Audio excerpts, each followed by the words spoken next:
they just sell debt and then try to issue it as many times as they can. Yeah, it's not bueno. Oh, that's fucked up. That's why everybody's in debt, because they try to sell as much of it as they can. Deep deep. All right, stupidity. Gotta scramble and do some last minute things here. So. Yeah. Could go on about how Utica College was predatory too, but I think I signed an NDA when I worked there, so I probably shouldn't. No one's watching this stream. It's fine. Laura Casamento's SLA Industries fan. She's fucking like, what? Who's this asshole? Red Cap's going down. like, Laura, you're okay. I don't hate you. But the admissions office is fucked up.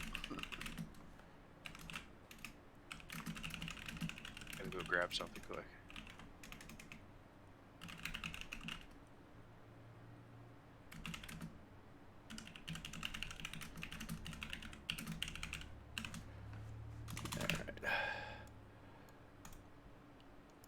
Got most of the stuff done that I needed to do.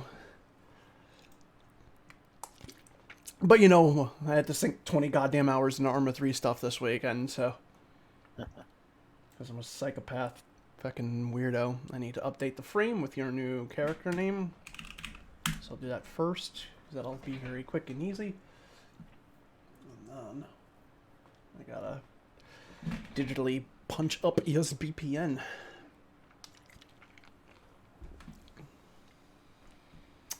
Okay, open.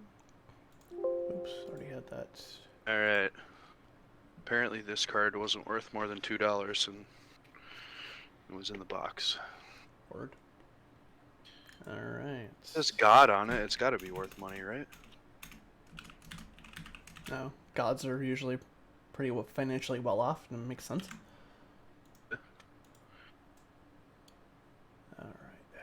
Funny how the gods use capitalism. You guys watch American Gods at all? No, I never got into it. I've heard it was decent, but yeah, it just never caught me. Let's see here. Look. Here it is. Okay. Browse. Should probably just read the comics. Me? Oh, oops, didn't actually save it there. There we go. Now it's good. So they had the big barbed wire death match on Saturday. Oh yeah, how'd that go? The match itself was good. The ending, okay. Not so good. The like ring dangerous, not so good, or no, just not good? No, the other way. Oh. Nobody was in any danger at any point during the ring explosion, so I'll try and remember to send it to you afterwards, but perhaps Matt can regale us as well. Yeah.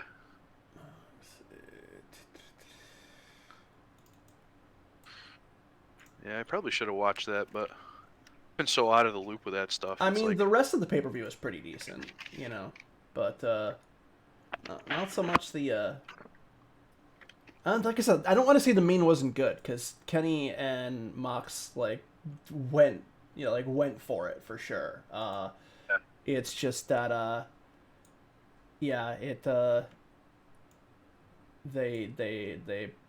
they botched the explosion. Like, some things clearly did not go off.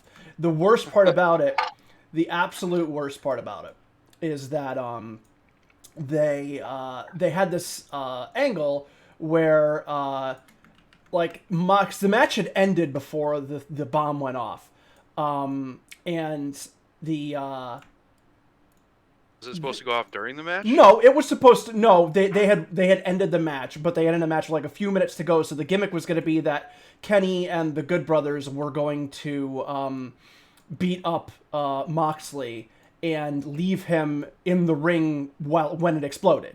You know, so like okay. leave him for dead, essentially, right? Yeah. Yeah. So they had done that, and then like they handcuffed him and left him in the ring. That was the gimmick, right? Which good setup, like not bad at all, right? Solid plan. Right. Danny. So they left him there, and then so Mox is in the ring all by himself, waiting for the bomb to go off or whatever, and Eddie Kingston comes out and goes to save him. Like he goes to save his life basically. Okay. Because they had history, and Eddie Is he was Jamaican? huh? I don't know who that is. Eddie Kingston? You don't know? You spend enough time hanging around New York Independence that you don't know who Eddie Kingston is? Maybe I don't remember. No. In any case, no. Eddie Kingston's like a Brooklyn street kind of brawler sort of guy. Great promos, a very real persona. He's a very he's very intense, a very real guy. Yeah, I'm looking at him now. I don't think I've ever seen him. Okay. So, Eddie Kingston and Mox were, feuding, because, Eddie was you're not real, you lost the streets or whatever, Eddie's just super good. So they had, a pretty bitter, rivalry, and then, they just kind of avoided each other, and then Eddie comes out to make the save on Mox. This is, a big, redeeming story arc and shit. So, he can't get Mox out of the ring in time, because by the time he gets there's only, 10 seconds to get him out or whatever. So he lays on top of him, he's gonna sacrifice his fucking body to sit on the grenade to save his buddy. Yeah, right. And then it goes off, and I mean, if you're googling stuff, you can find it if you just AEW barbed wire explosion ending or whatever. But needless to say, it did not go as planned. And Eddie Kingston, because he's covering Mox and his face is down, he can't see it.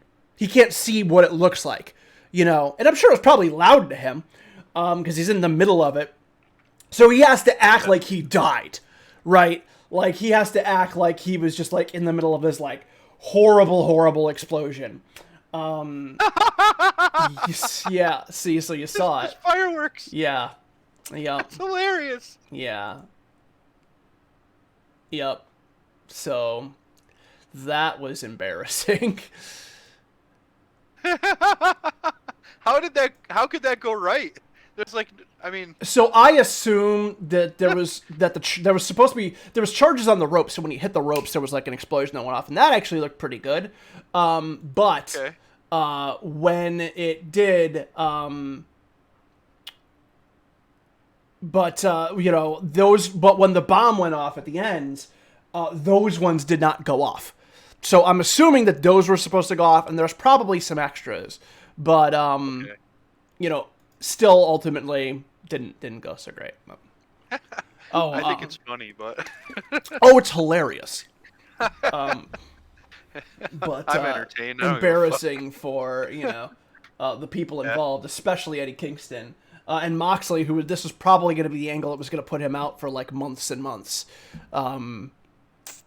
Yeah, Pyro guy totally got reprimanded and fired. Yeah, like I said, I was talking with some people, and I think AEW just needs to fire their production crew and just start all over. Because they have had too many production problems, and it's 2 years into the company now. You can't excuse it to growing pains and just learning, So yeah. So it's an ambitious ass gimmick anyway, It seems to be, at least. I'll try and find a good example of an exploding ring. Okay. So you can see what it's supposed to look like. All right. Can I ask a game question? Yes, absolutely. And I was just about to mention some game stuff. What's up? And hello. I didn't hear you come in. Hi. So what's up? To use my Featherpoint Rapier, is that melee or the pole arm? Melee. It's a melee weapon. It's not a pole arm. Okay. It wasn't super specific, so I was unsure which one it was. Gotcha. Okay. Yeah. Yes. Let's see. There was They should just play it off that Vince McMahon sabotaged the. So then I'm going to. Yeah, Serena. Yeah, I'm going to take a rank in that with my XP. Okay. Yeah. Go ahead. Just in case if I need to use my sword. Okay. A sword? Yeah. Well, it's a rapier, which is basically a sword, right? Yeah, that's literally a sword. Yeah, Yeah. Okay. type of sword. If you're gonna wear it, know how to use it. Like a condom. Right. What? I have those, but I Well- can't use them in the game. Or I guess outside the game, but it's a different story. Everybody gets one in their starting equipment. I think one time we didn't. put evidence in there. Didn't? Comes in the starting package or whatever. The contraceptives? Yeah, they do. Yeah. Is anybody doing any weapons or armor maintenance or anything like that? Nope, not me. The only guy who got hit last session was Rauka. Yup. Nobody else took any armor damage? Didn't that's take a true. Even before the No. one-on-one fight, I was the only one getting hit. Oh, really? Okay, Yeah. well, fair enough then. Your armor damage dies with you. Guess- We shot most of them before they got to us. That's right. That's right. Okay. Okay.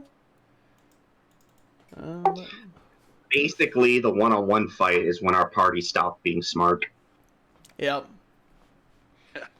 So I've been hearing about what could have and should haves all week. Simon, what do you think you should have done differently? Because I'm sure you've thought about it.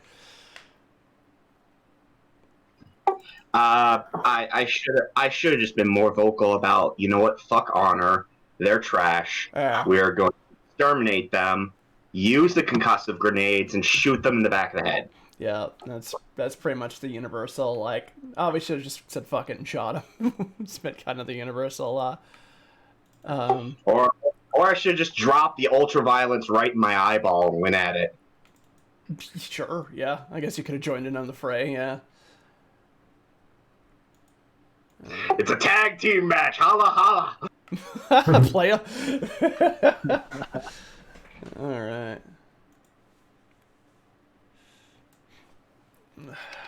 Okay. In the distant future, when my character has money and can buy nice things again, I need to get a suppressing weapon. A real auto-fire one. Oh, like a full one? Yeah, it's expensive as fuck, but... Yeah, that's because suppressive fire. That is for. You need it for hordes. Yeah. I mean, for something like that, I mean, that's probably not a situation you're going to run into every day, but, yeah, I mean, it'll be handy. But number one, the guns themselves are expensive, and then number two, the ammo you're fucking, like, just pouring out is pretty expensive, too, so. Yeah, alright. First Shrek needs a OnlyFans. There you go. Alien Sex Channel 2 returns. Hot frother. Plays in the garbage. $10 a month. Get on it. You can use that the one spot we found the bomb as one of your sets. I mean, you know, his apartment complex has one, but sure. We can do that one too. It's literally him just doing his weekly dumpster diving, except he's in a Speedo. There you go. I'm sure somebody wants to watch that. There's always somebody. That's right. No, yeah. Universal. Mm-hmm. Everyone. It's Four, pretty awesome. 4 out of 5 doctors agree. Yeah. The fifth doctor got paid off. Like in the opposite direction, paid off to not. Wait to a not minute. do it? Wait a minute. Doctor Who? What? Doctor Who, I love that show. I haven't actually watched it in a really long time. That's relevant. I only sat down and watched the Eccleston series. Yeah, that's pretty much the same thing with me. Okay, so nobody else is buying anything else, nothing along those lines? Not yet. I'm saving up for a pretty gun. That's like 800 credits, so. Okay. I'm broke. I want my fancy bird armor. So I gotta save up a lot for that. I have 6 credits after all things said and done. If you really need something, I mean, I'm sure Reggie could help you out a little. If there was something you really needed. Ah, he's too proud for that. If your armor is Well- damaged, I would pitch in too, because Oh yeah, when his armor's damaged, that's one thing. But until then, just for the sake of like putting everybody up on their feet. Word. Yeah, Okay. I don't want any more deaths. No more blood on your wings. Yeah, exactly. So pepperoni, what? No, you know what? I want it to be a surprise. Yeah. Alright. One more thing we gotta do here. And then we'll be more or less set. I guess it's technically 2 things, but they're kind of hand in hand. I gotta get ready here. Gotta open some documents. Diversify your bonds. Wu-Tang Financials, baby. Session 4. It's PNG, yep. Let's see if nobody dies today. Put that in. Session where nobody dies. As long as what we did during the first 2 sessions, we should be good. Yeah. With less party splitting, because that carny pig could have killed one of us. I mean, it came real close to killing Bill.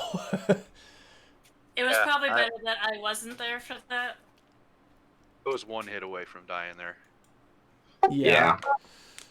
Good thing you're like, you know, Deadpool meets the thing from Black Lagoon. But moral of the story. Moral of the story: always carry flashlights. Oh yeah, I learned that lesson. It's funny because I was watching the map and I was watching Redcap like walk, and I'm like, oh shit, he doesn't have a flashlight. It's like, well, that pig definitely sees him, so off we go. Oink oink, motherfucker! Yeah. We don't automatically have flashlights. Nope, you have to buy one. I forgot to buy one. Okay. Yes, you did. How much Click. is it? What is it? 1 very for a inexpensive. handheld, 1 for a handheld, 5 for a gun mount, 10 for a shoulder mount, I think. I'd have to double check that. I'm doing some scrambling around, doing some stuff quick. That was Yeah, standard operatives get a pack of condoms, but not a flashlight. They Did know it's anyone important. recently buy one? They're giving Tell me how you much what you they spent. know you'll need. Bought one last session. Because How I didn't much want was to get it? gored by a fucking carnivorous pig again. Do you remember how How much? much Do did you you remember how spend on much it? it I mean, was? 5 for I the have- shoulder mount one. Okay. I believe I have. Yeah, that's what I thought it was. I'll just say I did that because I definitely have enough money for that. So Yeah. Yep, not a bad thing to buy for sure. I'm sure Reggie will want to have a flashlight. Yes, I would assume so, especially after all the dark spaces you've been kind of crawling into. Yeah. Yeah. There's just I a would- lot of darkness in Mort. Darkness, everybody. Darkness is spreading. What are you lying about? It's a grim, dark game. Yeah, it's not a grim light game. This isn't Resident Evil 6 where all the zombies are in the sun. I thought that was 5. Was it 5. 5 Yeah. and 6? Might have been both. I don't know. I mean, there were some dark spots in 5, but like 5 was like a, you know, expectation shift because you were fighting in like broad daylight. Right? Yeah. Yeah, I'm I the think that weirdo was I that was. like that fun. one. I never played Zombies it. Go to the beach. Everyone says they don't like it, but I liked it. It was fun. AI Shiva was a dumbass, but you know, it was really funny to watch Chris Redfield punch a boulder. Waka waka. Alright. Game Master.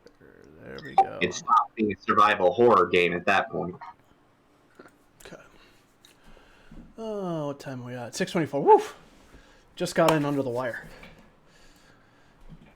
It's the wire. I just had to do stuff. I was just like running around and scrambling around and trying to like get like last minute assets for the game done. And your boy pulled it off. Trying to multitask earlier to get everything I needed, like cooking, playing cards, eating, dinner. Yeah. I was still working up until like a minute ago, and I still have work to do that I'm gonna have to do when we're done with this. I was trying to outdo it, Sabrina. We love you, Sabrina. Thank you. Well, after this is the last week where I had my group on Tuesday. Oh, good. Yeah, so I won't be as like crazy stressed out after today. Excellent. I'm glad to hear that. Well, But I've decided to just be like whatever about it and just be like, you know what, it's okay. I got done as much as I could and. Word. Sorry. Does everybody have their cameras on? I have to turn mine on, actually. And I That would help, yeah. shuffle some stoofs around. Nobody wants to see this mug. Everybody wants to see it, Bill. You need to get a camera. I guess I can turn it on. The people are clamoring. I have to. The people are clamoring. If Dave Alsop signs my magic cards. I'm sure.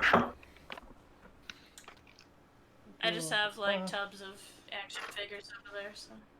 That's fine. I gotta put stuff on this wall. You Make it can more exciting. next time. So if you get here early next time, you can showcase them. Maybe you can find a buyer. Maybe. And then you can sell it and don't tell Yeah. Miner and keep the money. And then he'll just think that the things are disappearing. And I'll be like, "Where's my stuff going?"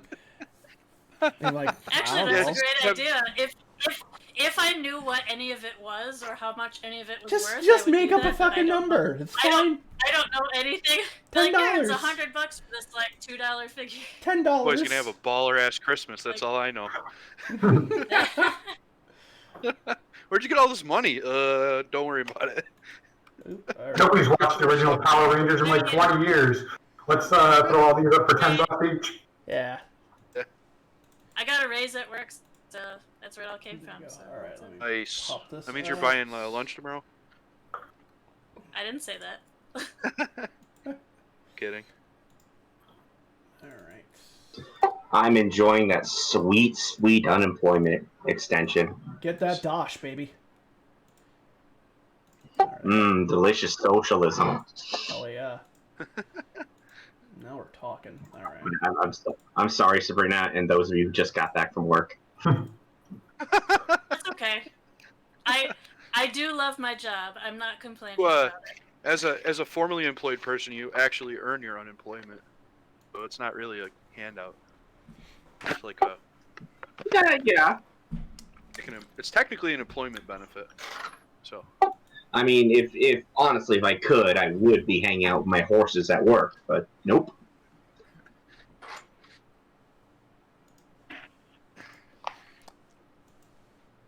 See, I don't want you to elaborate any further on what you did, because I know what you did, but I don't want anybody else to know what you did, and I want them to just think about it and be like, horses? What? You probably told. I'm 100% sure you told me. I just don't actually remember. Like, I know that you did tell me before. I just don't remember. That makes me a terrible friend. Don't tell anybody. Don't tell anybody ever again. you know, Mention pretty horses curious as now, often as mention horses as often as possible. Never tell anybody what you actually do. Apparently, the Wahlbergs were there. Okay, cool. Mention that. Don't mention where it was. Just make it as mysterious as possible, but never actually mention where you worked. I'm envisioning you as like a jockey or something, like racing. Yeah, the world's biggest jockey. That'd be great. Simon's like 8 feet We need a fucking big tall, horse. and 200 Like, totally focused on like the 280. Yeah, That poor horse. The Clydesdale. 6'5", and I am a very Jason Voorhees built. That poor horse is like, oh god. All right. Let's see. I think we're about ready to go here. All right.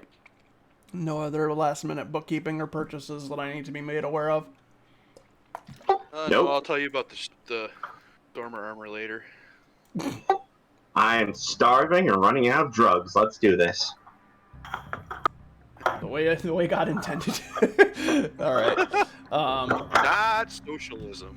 Yeah, word. Okay, so we are. Whoa, you're right, Matt. You're right. What? You're shuffling. Oh, sorry. You're a very shuffly Every day boy. he's shuffling. Every There's a day. lot I was trying to get the Chinese food off my desk. Oh, okay. Next time, bring enough for the class. Or, get a sandwich. Like, be efficient. Wow. Sandwiches take time to make, 'cause Chinese food is right next to my work, so. No. See, efficient. It's mine. Okay. Yeah. All right. So we are. I mean, you guys tell me how many days removed from the last mission in which Rauka was killed. How many days have gone by? How long have you, as a group, taken to recover, recuperate, mourn? I mean, we've already seen what some of you done in the pit. As far as the different ways you've processed this. So you're all kind of trying to handle it by reaching out to friends, visiting old spaces. But how long are you taking before you're getting back out there? Innocent civilians. At least 3 or 4 days. I'm saying probably a week. Mm-hmm. Yeah, like I think Reggie would kind of check in regularly with everybody, Right.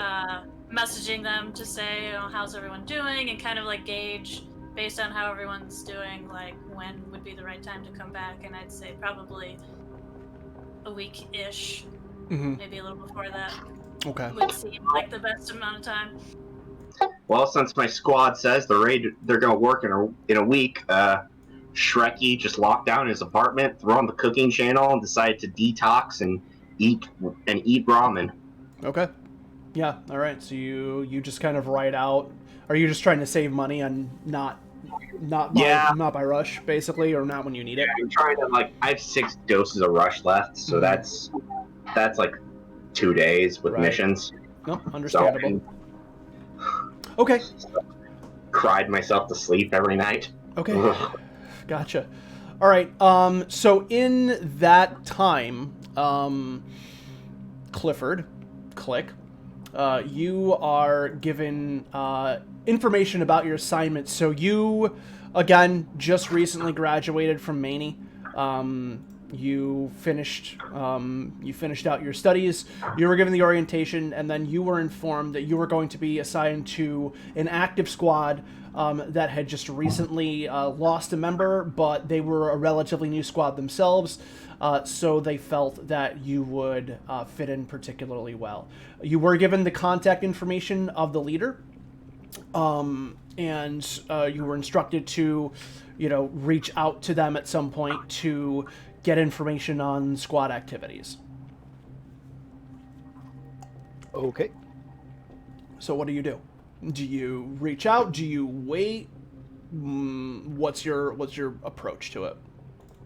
I think I'm reaching out. Okay. So you contact Reggie, the Neophron leader of the squad, which is named Rauka, and you go to contact them. Reggie, you were notified that there has been a new squad assignee to your group. You are given the information on them. Their name is Clifford Shrim. Their nickname is Click. They are a human operative who graduated with the investigation and interrogation package. Oh shit, we got Humie. So as you that's a great name. as you get that information, you are contacted by Clifford. Okay, I think I'm just gonna send. I think he would send a text. Okay, so don't actually make a phone call. Yeah, it's gonna be in the chat. Okay. Make sure that's visible. Shrimp with 2 M's. Yeah.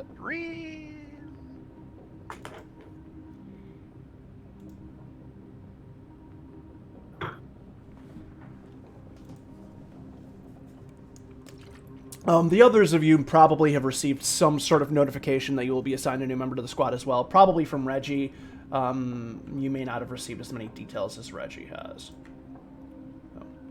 Also, in this time, in the news, since this was a big thing last time, the challenge that Ultraviolet has issued out to Sir Nigel Hatred has, as of right now, gone unanswered, and no one has been able to find Sir Nigel Hatred.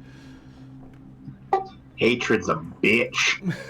So, I automatically assume Rauka was Sir Nigel Hatred. Because I'm smart. that would have been a hell of an act. He faked his own death. That guy's in on it. Oh my goodness. This day and age, conspiracy theories are that of ding-dongs, so I think it's within character to make There you some go. up. Fair enough. Yeah. Other than that, beyond the usual chatter, not much else prevalent in the news. Unless anybody has any other things that they were doing. So, for Shrek kind of locked himself in his house. Redcap, what were you... Well, we already know what you were doing in that time. You were beating up people and murdering people in downtown. It's in self-defense. Yeah, so yeah, you drummed up a fight with some local gangies and messed them up. Patch, you went back to... It was your parents' practice. Your parents' house. Yeah, their Yes. house. Okay, that's right. Yes, your parents' house, and chilled out there. Yeah. Reggie reached out to a friend as well. For Shrek, reached out to some of his squad or his friends within the SLA Industries as far as squad. Yeah, people who kind of could commiserate in terms of that, members of the Slaughter Five.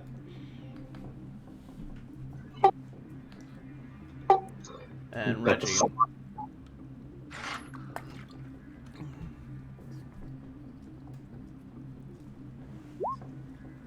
There's my response. Okay.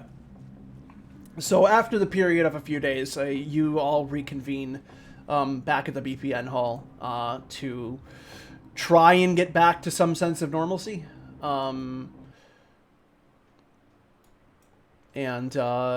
You go in, you go register your squad, you get in the queue, and then you wait for the BPN to roll in. This is probably the first time that all of you have been together since the incident, since that day. Do you say anything to each other, anything along those lines? Yeah, Patch would be like... it's kind of obvious because Patch kind of wears their emotions on their sleeve. The Patch hasn't really slept. Like, you see bags under their eyes. Their hair is a little darker than you're used to seeing it.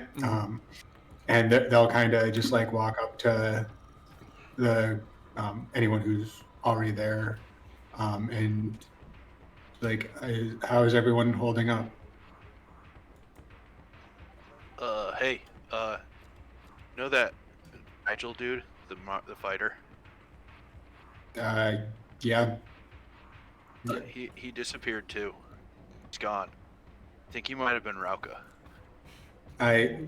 What the blood-soaked Protestant Plot twist? have you been smoking?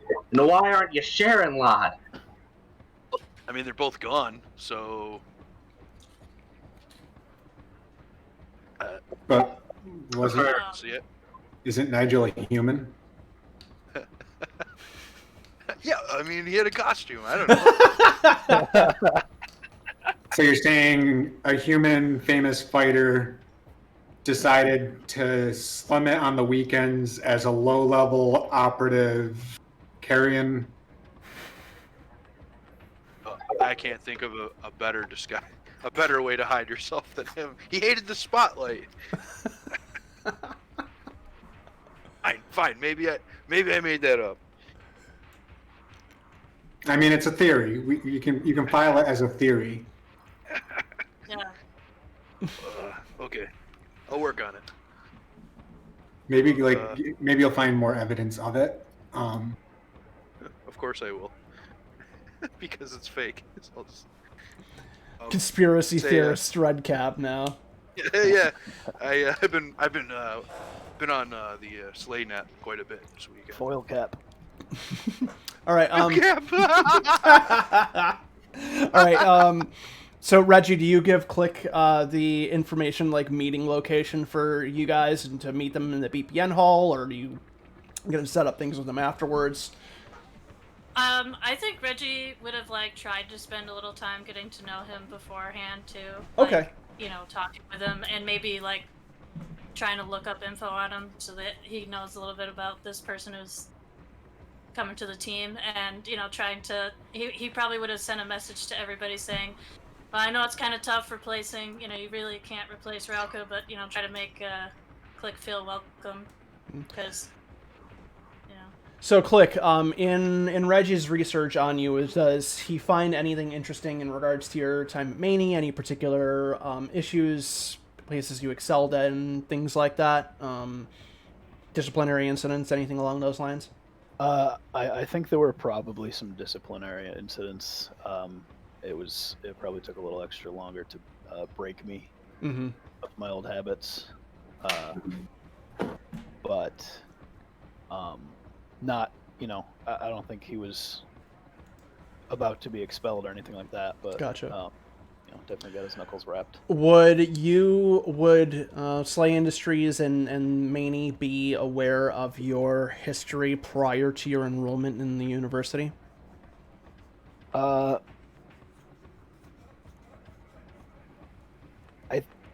Probably. Okay. I think when he applied, things were just kind of so desperate that he needed to get out of the gang. And yeah. Yeah. So you find in your digging through Reggie that Click is a former gang member of a low level downtown street gang group. Click, do you have a name for them? Give me a second. I'll think of something. The gang name generator. Clicks. The Switchblades. The fine young gentleman. the Cardigans. It's an ironic name. The Cardigans. That I like.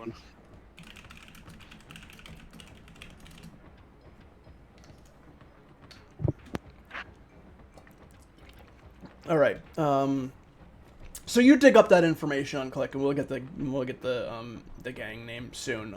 But so you spend some time. Click, you seem pretty reticent again because you're text communication. Would you just try and give this information or have any conversations with Reggie just through text communications, or would you meet with him personally?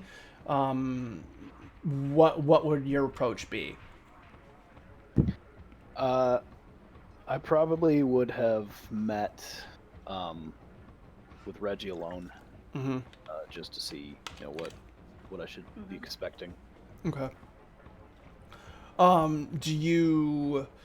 don't you both just give me the kind of Reader's Digest version rather than having like a full like drawn out back and forth of what you would have communicated to each other in that time. So Reggie, what would you have wanted Click to know about the squad that you feel would have been important? I would have told him a little bit about the missions that we've done so far, the hostage situation, how awesome it was that I disarmed those bombs. We're still looking for info on that. That was a really interesting case, and then of course the losing our friend in the last mission. So just kind of sort of like the reality of, you know, sometimes we're successful, but sometimes it's a little tough. But I do hope you feel welcome, and you know, I would try to do whatever I can to make him feel like he's going to be a part of the team, and give him a little rundown about each person. Okay. And Click, how would your approach to Reggie be in light of his outreach and his attempt to kind of fill you in and make you feel welcome? He's probably a little unsure of himself. He's probably never seen a Neophrone before. Okay. Mostly humans is you know what he grew up with and around. So I would say that being an investigation-based Maney package, You probably ran into some Neophrons there. Yeah. How closely you interacted with them, that's entirely up to you. You probably would have seen them, and they probably would have had at least a couple in your classes. Okay. So I'm probably like asking, how did he die?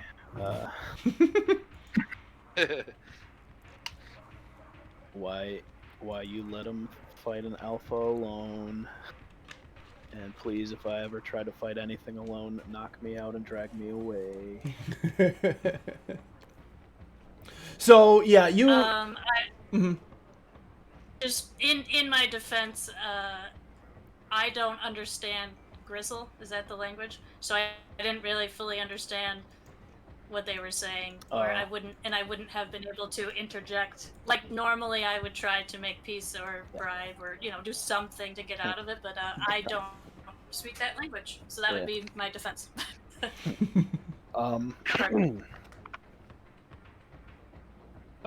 Yeah, and then I guess I'd probably just try to find out about the rest of the squad members. Okay. Yeah, so you have basic profiles on each of the different squad members. You also have mission reports that have been filed for the previous 3 BPNs that I have gone on. The 9th Division hostage situation, the bomb defusal situation, and then, of course, the BPN in the lower downtown districts at the quarry. And you're brought up to speed on that. And in your back and forths with Reggie, you are given the information as regards to when the squad's going to be meeting up again. So, Reggie kind of fills you in. You get to meet in person with him briefly, have some conversations, and you're told when the squad is going to start picking back up their regular work again. Right. Okay. And then I guess my last point or question is, what are your feelings about my past? Like, is that going to be a problem between us? Not in the slightest. If you knew who my friends were, I can deal with anything. It's totally fine. As long as you're with us and part of the team, then we're good. I'm thankful to be here, to be honest. Okay, so you walk in for your first day with the group, and you come across the squad, Redcap the Stormer, Patch the Eben, for Shrek the Frother, and Reggie, who you've already met previously. The 3 of you see a man walk up to the group. We do have a picture for your token, but if you want to describe yourself to the group and what you might be wearing and any other impertinent details to the character, now'd be the time to do so. Clifford's not imposing. He's not like a big dude. Sort of an average build. A little scarred up. He looks like he's been in some fights. And I mean, he's wearing, pretty much standard issue clothes. He's got his armor already on.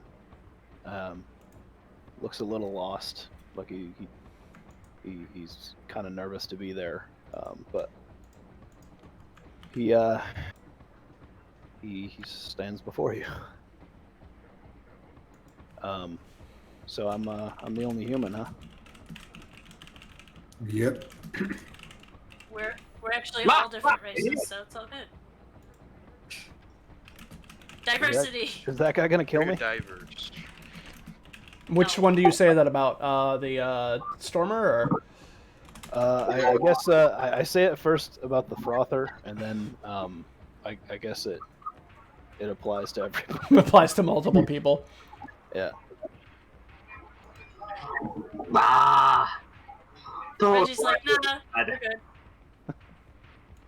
All right. I haven't had run in a week.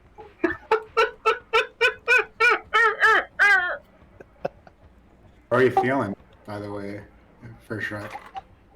He turns to you. His face is covered in rat bites. His eyes are sunken in to almost zombie levels, and like his dreads are even more of a mess. Fine. So for Shrek, you haven't taken any rush today either? No, Okay. he's waiting to shoot up once we get our mission. Okay. So I mean, until you do, you'll be under the detox effects, but it's probably not gonna matter in terms of mechanics because you'll probably fire up when you do. Okay. He tries to introduce himself properly to our new friend and then vomits on the floor. Gross. There's a rat hand in it that begins to crawl away. Reggie turns to Click and says, "Not always like this. Cut him a little slack. We just lost our friend." Yeah, that's understandable. So why do they call you Click? I don't want to talk about it. Fair enough. What do you do there, Click? Well, I guess I'm got dreams of being a detective. I used to see the shows on TV, and kind of what I always wanted to do. Circumstances were otherwise, unfortunately, but I'm out of that now. Alright. Well, good shot. You ever watch the Bochum Files? It's the Evan Doctor who solves crime. One of my favorites. Only every episode. Oh, awesome. Me too. Which was your favorite? Like the 16th Bochum Doctor or like the 18th? Because nobody likes the 17th. Give me 15 any day. All right, as you guys are talking, the notification board comes up for your squad to go ahead to the BPN office. All right. Hey, how'd you get that name? I will I head know over. it's the name of your squad member, but like, Okay, did you you go all up. decide on that? Raka picked it. We let Raka pick it. You let him pick it. That's So nice. we That's all we'll learned go with. we learned that day that you only have about 30 seconds and then it's permanent. And he was the loudest. It's true. Reggie, do you have your VPN up?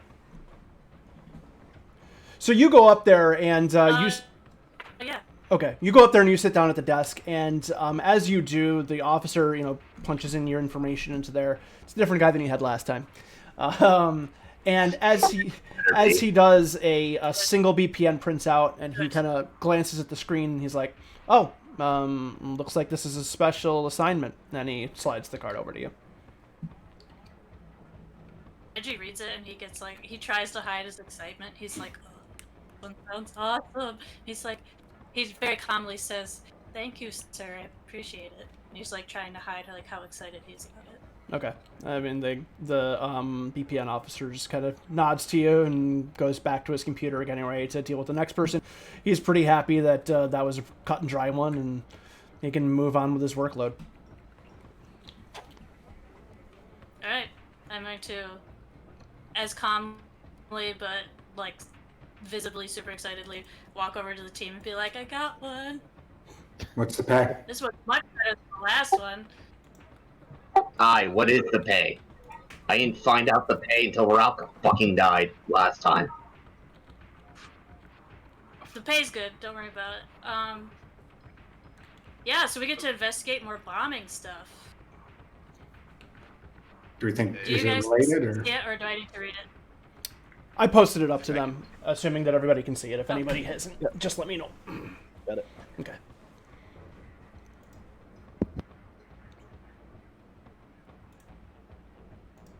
So everybody, You seem excited about this one, Reggie. Is there's you have a history with bombs? Yeah, I would have told you about the previous Oh, mission. yeah, where we- shit. Oh, I thought you were going to be like passive aggressive and just be like, I didn't pay No. attention to anything you said. Nope, I'm an idiot. Yes. Yeah, Reggie would have told you about their experience. Yep, my bad. Sorry. No, Yeah, no problem. And I also feel like this is well suited for our new team member as well. So I feel like it's a good one, hopefully, to start him on. And I think Sector 1337. Yes.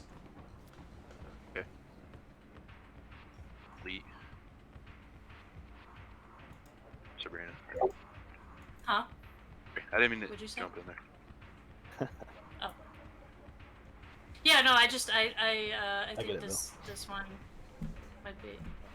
Was there a joke I missed? You might have. The sector we're supposed to go to is 1337. Oh, 1337. Oh, like Leet? Yeah. Oh, okay. We're not only dorks. We're old dorks. Oh, I get it. I just didn't think about that before. Anyway, so I don't know. It doesn't seem like we're going to our deaths, but I guess we could be. But it doesn't seem There's as a like problem. Did it seem like it scared- last time? last time was like I was not a fan of having to go clear out carrions, but like investigating things seems a little more my speed. All right. So like, can I get more info like from station analysis? Do they give me more? If you contact the Department of Investigation, then they'll give you some additional information. Yeah. Okay, just give me 1 second. I would do that. Okay. Okay, so you contacted the Department of Investigation, and they let you know that this is indeed a follow-up to the previous white BPN that you were given, and that's where this is especially assigned to you, because you had information regarding this one in the past. There had been some reports in regards to somebody who, upon your exit from the last mission, Shivers did some follow-up investigations, interviewed some more people, and we're able to get some more info, enough information to put together a composite sketch of what the person who lived in that apartment might look like. So they provide you with that information, and he says that there was somebody matching that person's description, who was seen in downtown sector 1337. The person was spotted at 3 different locations in that sector. The first was a place called Stumpy's Bar. The second was in residential block L, and the third was at the local Big Smile Burger. So they're looking for. Is that the Terrence Wolford guy? What's that? Or is that different? That Terrence guy, or is that something else?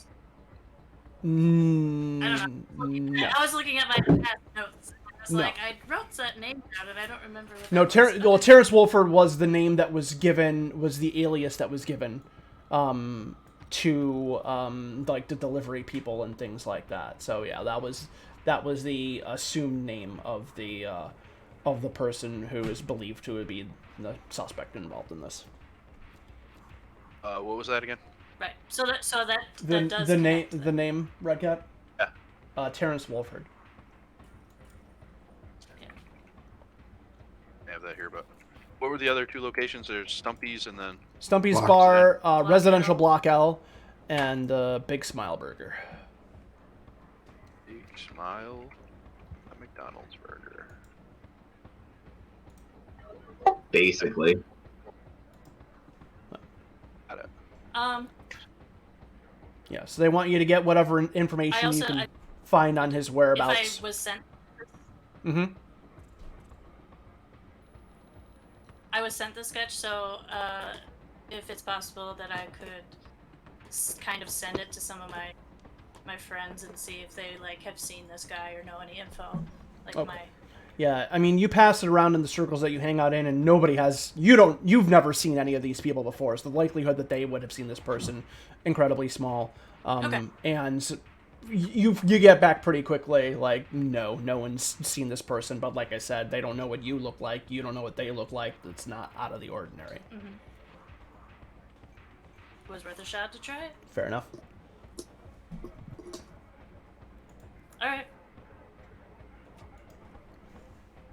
All right. I guess we then, like, all these places are in that 1337 Yes, area, right? they're all in that district. They're in that sector. Okay.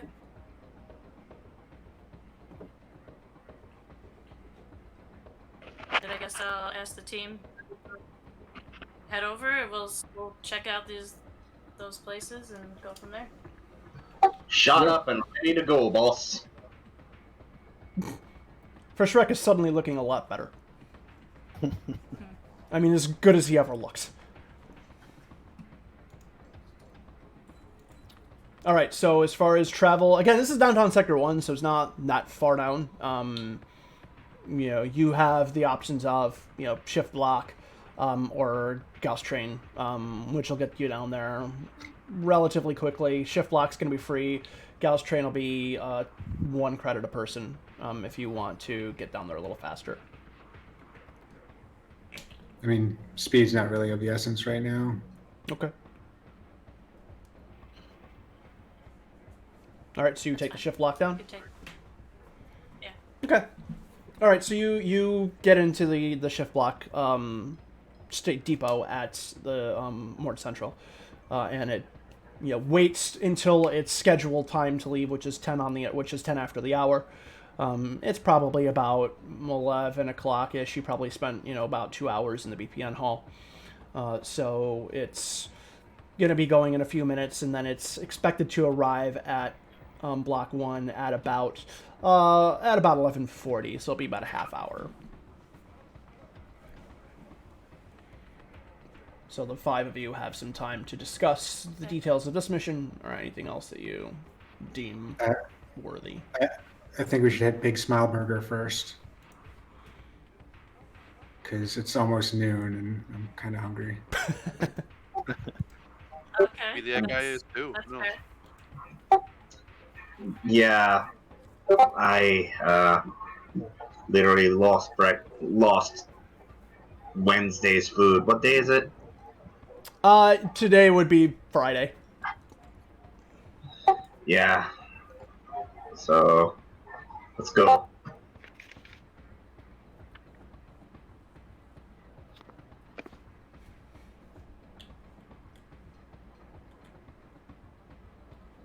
So click first mission. You excited? Nervous?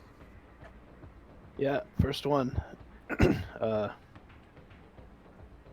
Yeah, I don't know. I never knew what to expect, I guess, but I don't know. This seems like one that could get me killed, but probably instantly, so I'm not that worried about it. Yeah, like the thing about bombs is like when they go off, you're just done. Like they said in the demolition seminars, you either disarm the bomb or it goes off. Either way, it's not your problem anymore. Well, I'm looking over the notes, and it says that he's targeting SLA operative squads. That's what we suspect. So this is definitely a trap, then, right? Oh yeah, definitely. The last time he was playing with us, so. Now, if he keeps the same MO, there might be some clues, and he'll want to run us around and make us look like fools. On the plus side, not all the bombs will be lethal, hopefully. Well, Well, that's we'll a see. that's a big Are hope. there in this area? Are there like security cameras and that kind of thing? There is slightly better camera coverage that you'll get as compared to the other downtown sectors. There's already been some legwork that's done by Station Analysis in terms of trying to get anybody coming in or out. Unfortunately, there hasn't been any clear record. The best chance for that would have been around the Smile Burger. There doesn't really seem to be, there's a lot of traffic in and out. It's an incredibly busy chain restaurant. And most people, because of the rain, usually have hoods. stuff like that. No one has been able to get in, and plus there has been no, there's been no credible information in regards to like time seen and things like that. It has mostly just been this person has been seen here at some point. How did they connect that he's potentially the bomber? After you left the scenes for the prior BPN, Shivers did some additional investigation and interviews with like people who lived in the block, some people who had come to them. The pizza guy. Yeah, so there had been some additional information that had been given to them following the leads that you generated based on your investigation and the work that you did.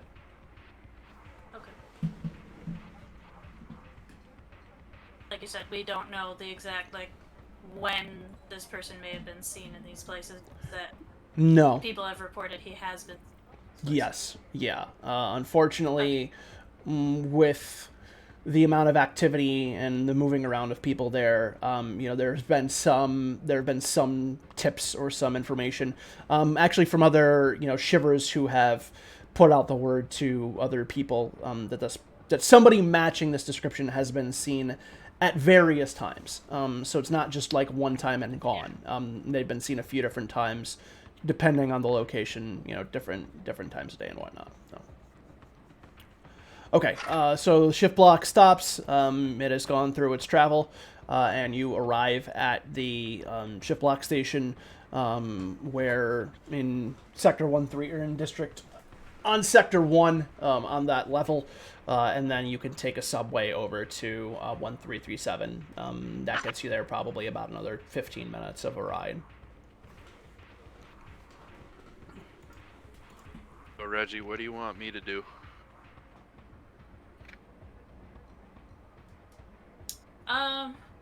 Probably keep a lookout for anything suspicious, / if we need someone to be intimidating. Okay. So I will we'll get kind of the see. taxi driver this time. Yeah.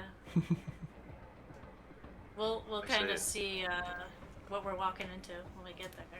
Might be good for you to hang back and see if anyone's watching us. Right.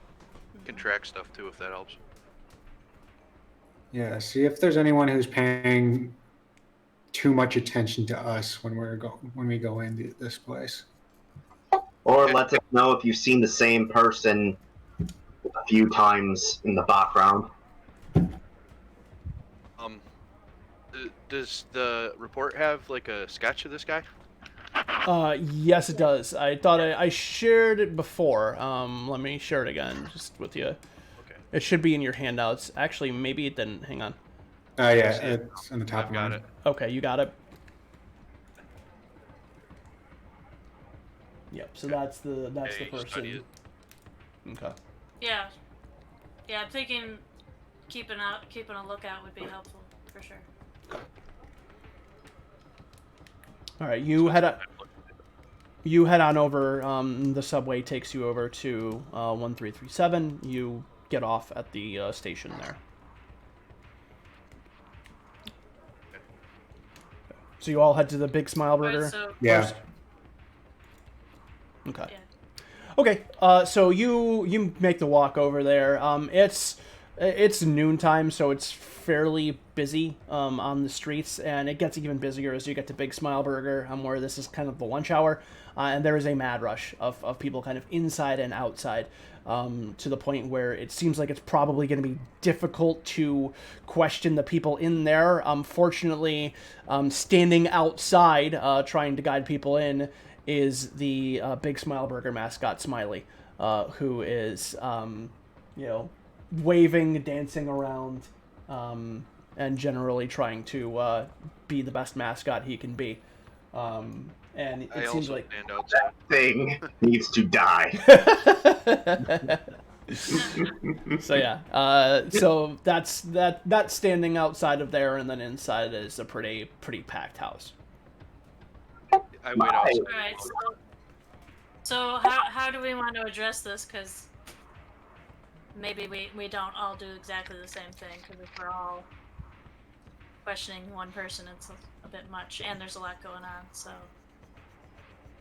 Patch would go and start waiting in line behind some of the customers and kind of keep an ear out. See if there's anything. See what the inside is like, and if there's any cameras and stuff inside. Taking a look around for that. Okay. So you try and head inside. Yeah. Okay. Just kind of act naturally, even though I'm wearing like a death suit. All right. What's everybody else doing?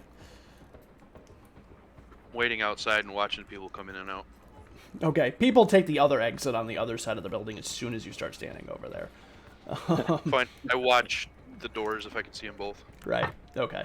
Okay. And Reggie, what are you doing? Yeah, I guess I probably want to be doing something similar to what Patch is saying, of like kind of scoping out the place and so you're... try to see if I can talk to an employee, like if there's somebody on break or somebody I can like go sit and talk to or something like that. Okay, so you're going inside as well? Yep. Okay. For Shrek, what are you doing? I'm gonna go inside to get lunch and maybe attempt to use Streetwise to flirt with a local. Okay. And new guy. I'm gonna try to talk to the mascot. Okay, gotcha. Okay, so we'll start off by going to the three on the inside. So you go in, and like I said, it's pretty densely packed in there. People waiting in line, putting in their orders. It does not seem like anyone is able to have a break at all right now. So if you want to talk to them, you can get in line, or you can try and start swinging your sleigh dick around. That's up to you.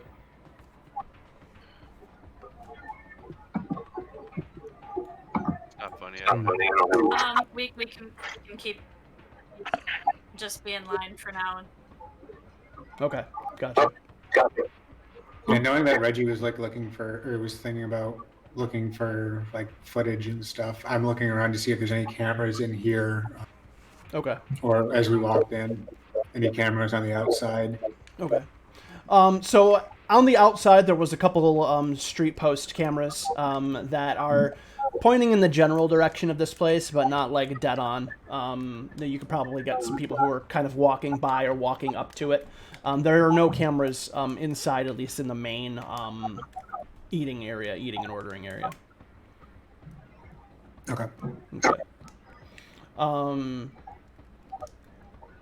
Redcap, you're hanging around outside. Again, people are trying to keep a pretty wide approach around you, but you're keeping watch.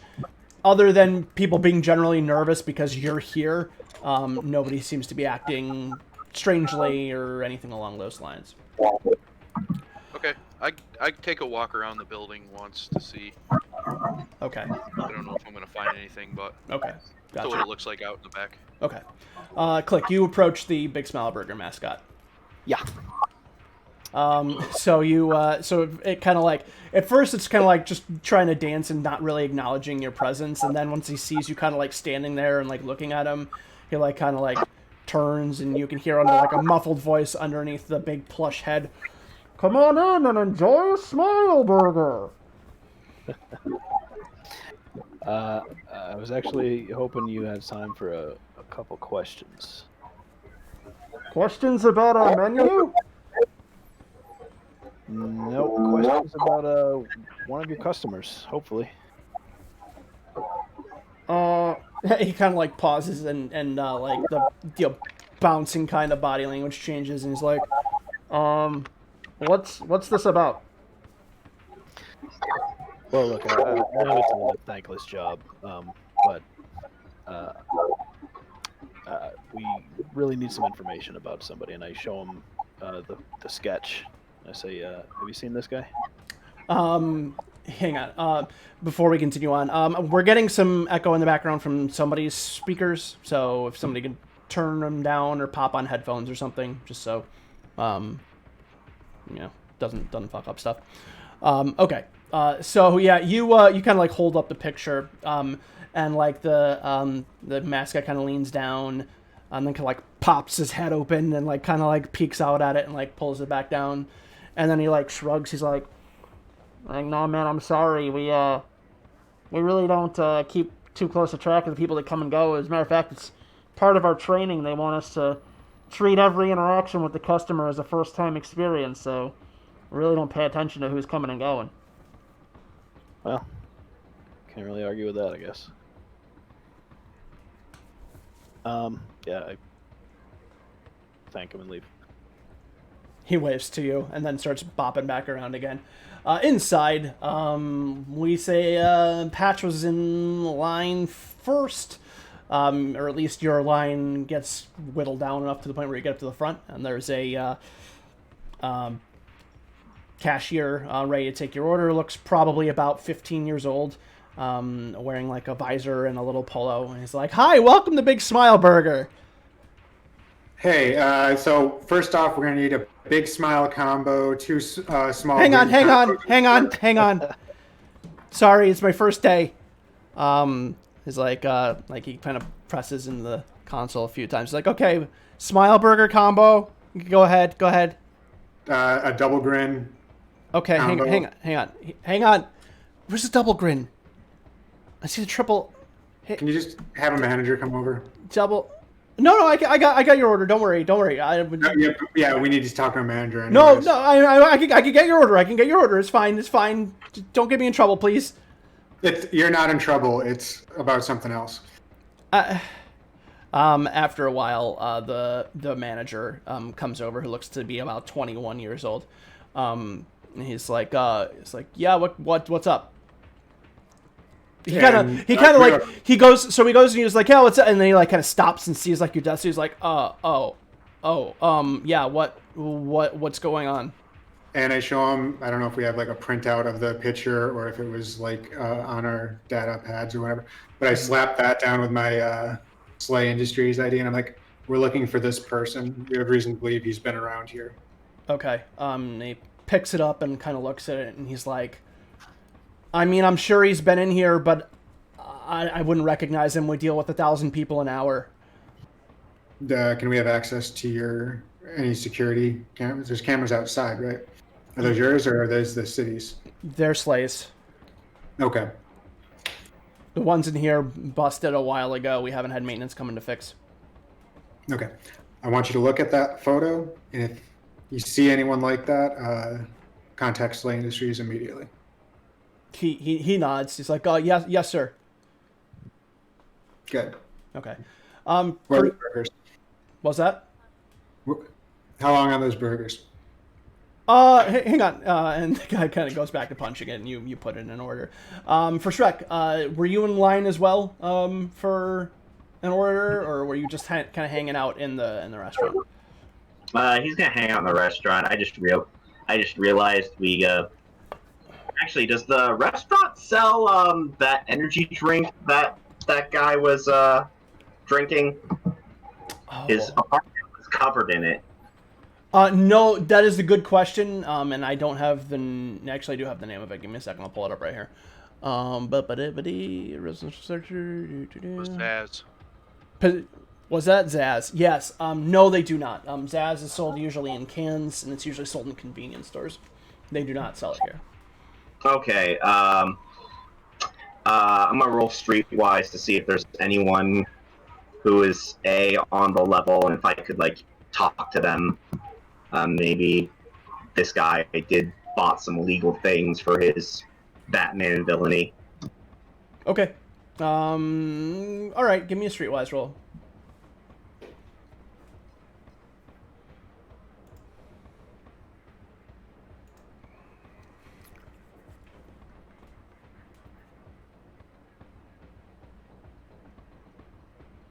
Okay. So Okay, that is I think I have a +4 bonus. Right. So you have a success, but no skill successes. Is that correct? Looks like it. Okay. All right. So based off of that, you kind of ask around, and people are generally pretty receptive to your questions, but not really able to help you out. You're trying to throw down code words for like where you can get some illegal stuff and things like that, and you don't get any sort of responses.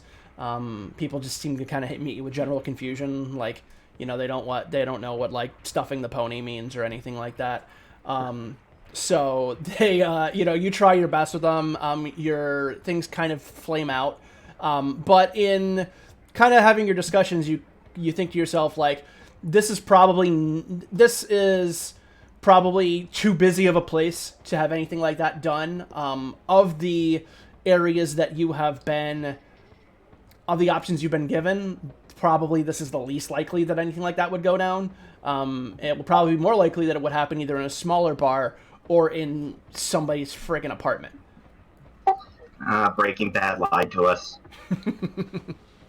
Yes, so this place is not a front for a massive drug ring, if that's what you're trying to look into. It is just a regular, run-of-the-mill Big Smile Burger. Those guys meet at normal places, like the mall or McDonald's. I thought you were talking about like a Pollo Hermano sort of situation. No. I'm not a conspiracy theorist. I'm not going to reach that. It's not red cap level yet. No, that is a good thinking, and I mean there would potentially be illicit deals that would be done here, but this place is pretty active, so probably not. It would be too high profile and too risky. So of the spots you were given, this is probably the least likely for something like that to happen. Reggie, you get up at the front of the line. Similar scenario to what happened with Patch. As far as them not having any specific information on the person who comes in and no real surveillance footage to share. Do you have any additional questions that Patch did not bring up?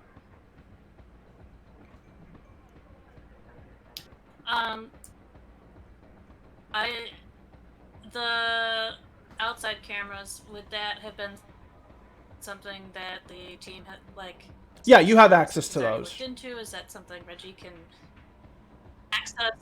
Yeah, so you would have full access to that. Station analysis in the investigation department would have informed you that they have gone through the security footage and not been able to find anything conclusive in terms of whether or not that person came and went in those places. They are just going by eyewitness reports, and those are even sketchy, but it's the only potential lead they have on this person. Okay. So even if he were to look through it, he wouldn't find anything, is basically what... If station analysis haven't, it's not super likely that you would, and you could take the time, but it's going to take you hours and hours to go through. Yeah. So that's up to you. I guess he would just ask, if there's been anything out of the ordinary, suspicious within the past day or two that they can share with us. Yep. So the management and the people working there say that, beyond the usual weirdos who show up in a fast food restaurant at various times a day, nothing has seemed out of the ordinary. And no one has reported anything? No. Okay.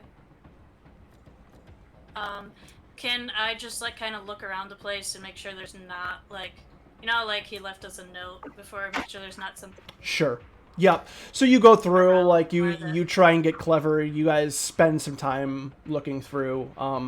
Do you enlist the efforts of your squad mates to help you with that search?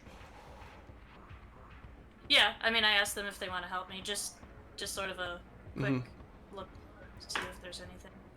For Shrek, as you get the communication, you catch the eye of a young woman who's getting ready to order her lunch. Give me a seduction roll.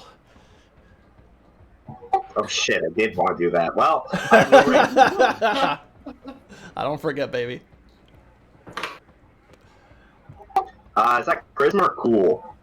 Seduction is charisma based.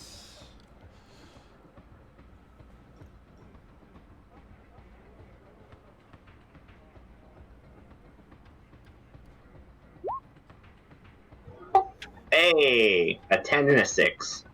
10 and a 6. Okay. You exchange some kind of flirtatious glances, and whatnot, but she breaks the contact to go order food. You kind of check each other out, and then there's not much else beyond that. And then as you do, you're like, Reggie's like, for Shrek.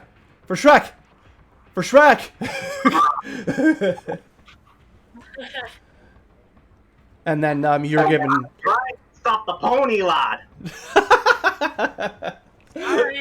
And then you're given instructions on, to check out the check out the area, see if you find any notes, clues, puzzles, tricks, fucking anything. So I'll go check the ball pit. Whee! You spend some time. You spend probably about an hour kind of going through the place without disturbing the daily business too much. And you don't find anything of note or interest while going through here.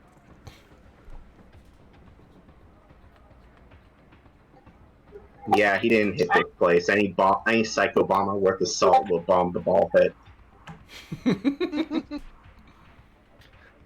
So I guess we Check the dumpster just in case.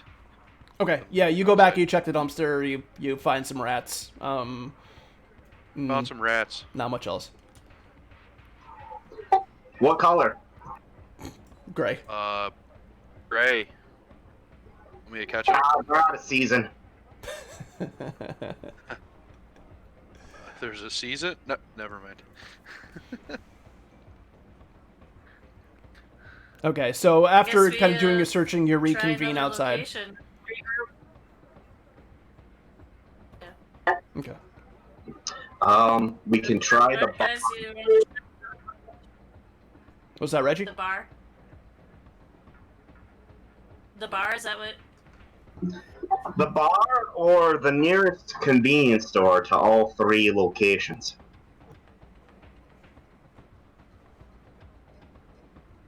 Why, do you have a plan? You have an idea? Well, he was sucking down Zaz, like, worse than I do a Rush, so it was either cheap or he has a problem. So, as an addict, I would like to be near my source. Makes sense. Hey, do you want this I mean, I guess- good smile combo? Because I forgot that the smile sauce tastes like ass. He has his hand in the bag and he's just blatantly stealing fries. So you go to You can ask. just you can just have the rest of this. Okay. All right, Reggie, what were you gonna say? I was just gonna say, if we're all in agreement, I guess we can head over to the bar. Well, what makes more sense to go to first, the bar or the residential? Whichever's closer. I mean, we'll get to all of them eventually. Yeah. Yeah, I'm thinking if we're going in a residential place.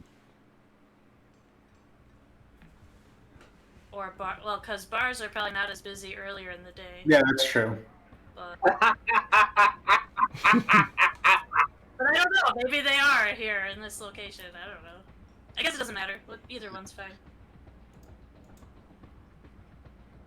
I'm thinking the last few times you put bombs that were in residential places, so that's probably the last place I'd want to go.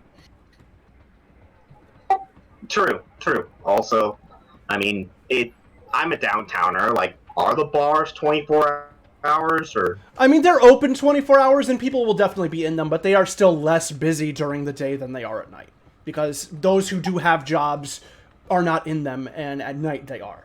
So yeah, there's going to be people in them all, pretty much 24/7. But it will be less busy at this time of day.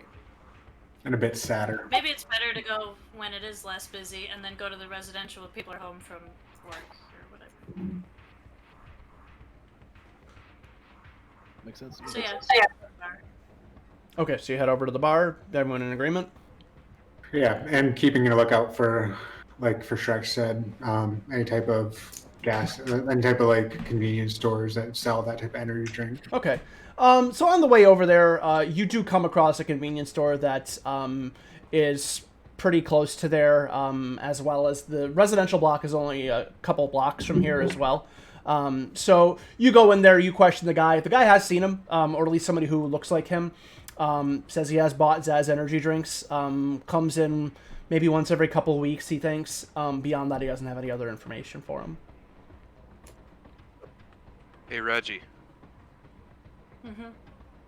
Got any Yeah. trackers? Crackers. Oh no, What do you not mean? crackers. Like in the movies when they want to follow somebody, put like a little thing with a red light on it. Got any of those? Yeah. No. I mean, Should maybe he I? buys one of these and you follow him home, you know?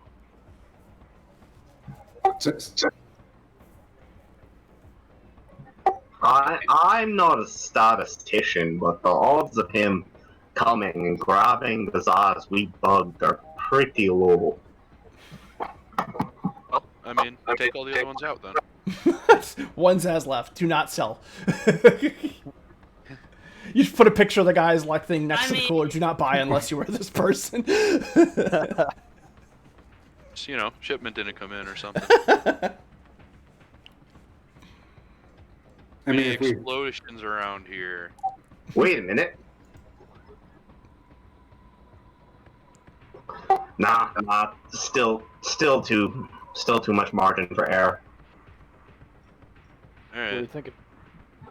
I was thinking marking down like a whole box and sticking it in there. I was thinking we just ask the cashier to just give us a call if he comes in. Yeah. Well, that too.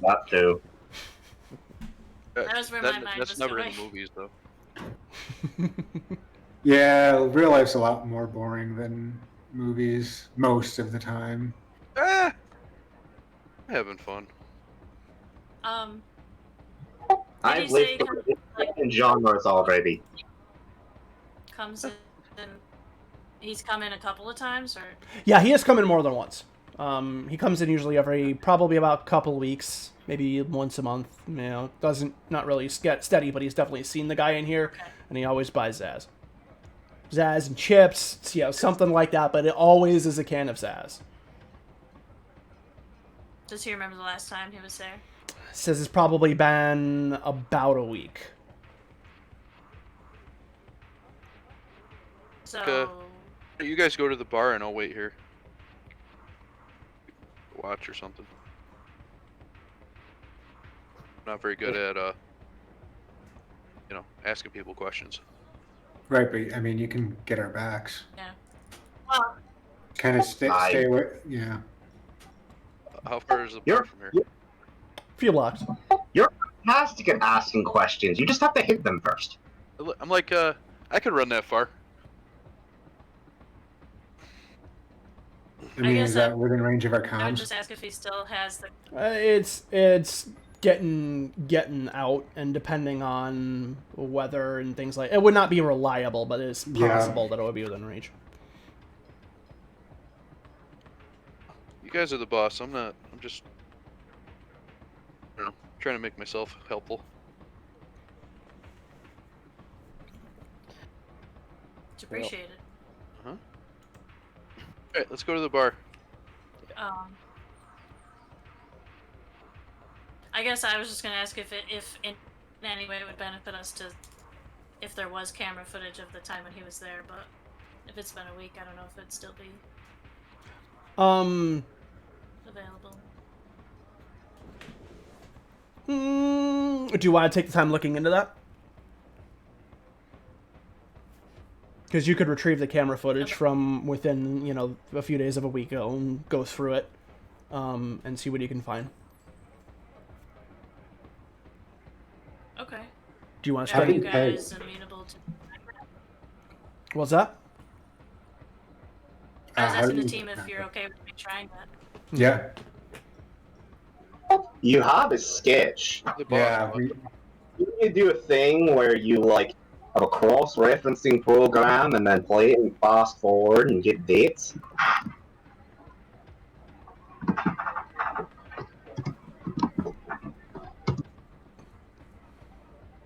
I think you have to I yell don't know, enhance at your computer.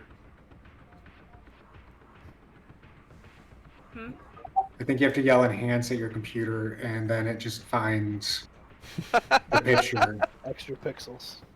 Yeah, and then it just like zooms in on his face. There he is. Is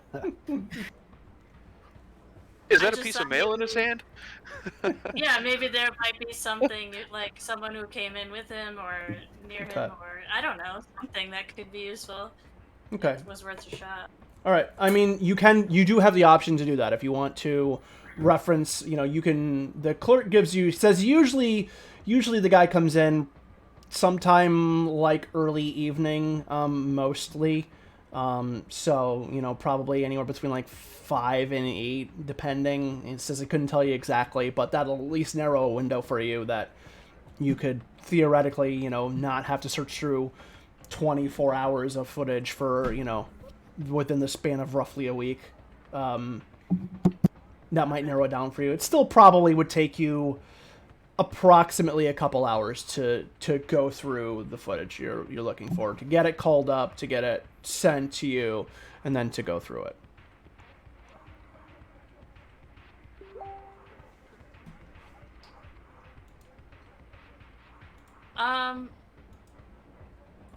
To be in the convenience store to do it? No, you have the laptop, you can be in other places, because this is, again, you're looking at street footage, not convenience store footage. They don't have any cameras in here. Okay. Yeah, I mean, because I could request it and then... Yeah.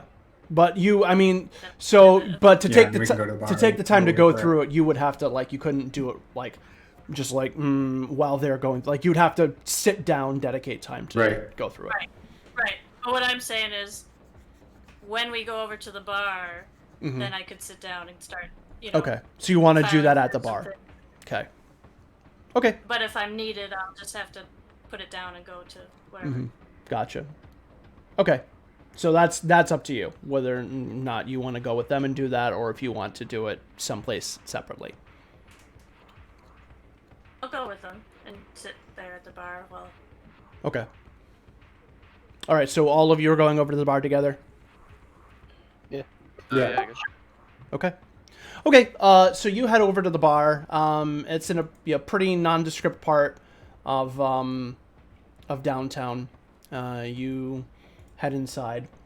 It's a pretty basic place. There's a couple people who are sitting there, just having some drinks.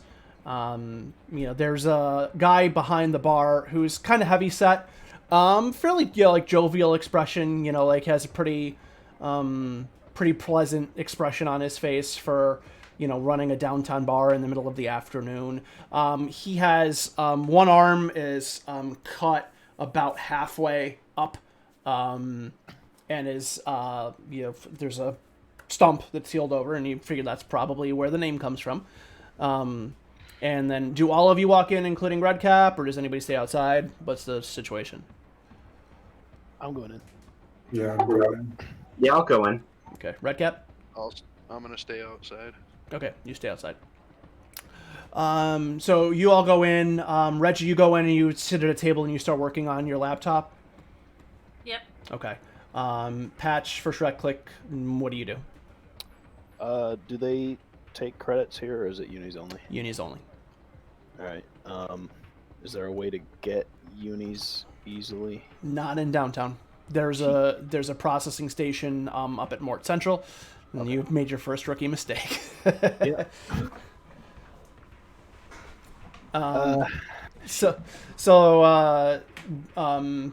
Click kind of looks to his credit card, and he's oh shit, he's kind of thinking about it. Patch, for Shrek, what do you do? I hand click 2 unis. How many do you have on you, for Shrek?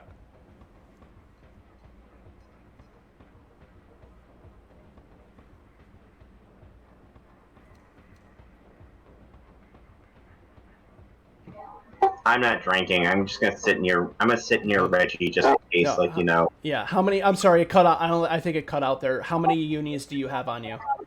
I have 6. Okay, gotcha. Patch, what are you doing? Yeah, so if for Shrek's going with Reggie, I'm going to go with Click up to the bar. Okay. So for Shrek, you sit at the booth with Reggie. Patch and Click, you go to the bar. Reggie, you sit down and you take out your laptop. You put through, you go through to the camera system and start to try and pull up the footage. As you two approach the bar, the bartender kind of smiles at the both of you, and he's like, "Oh, well, welcome to Stumpy's. This is You, I assume you all are operatives? That's Yep. correct. He smiles and he pulls out a bottle and he sets a couple glasses on the counter and he pours them out. He slides me. He's like, on the house. We like to treat operatives good here. What can I do for you? Good deal. Well, I hear that, and I would like to roll a stealth check to just be already sitting at a bar stool next to it. Yeah, you guys look over and you hear free drink, and then all of a sudden, for Shrek is just there at the bar. And he pours you one as well, and he pours another one. He's like, that's for your friend over there at the booth.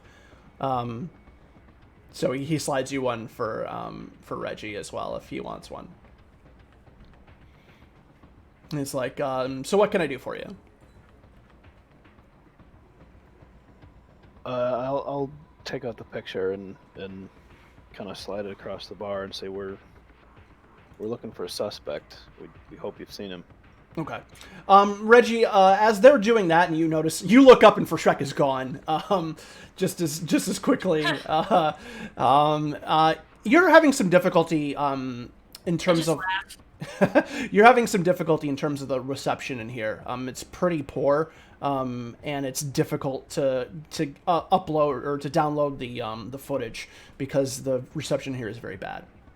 At the bar, the bartender's kind of like. Is it better outside? The connection was better outside previously, yes.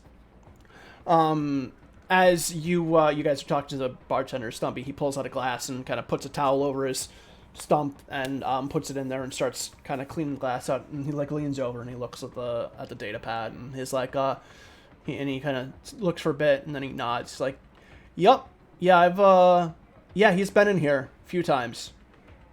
What's going on?" Well, he's wanted in connection to some crimes. Oh no. Would it be alright if I asked you a few questions about him?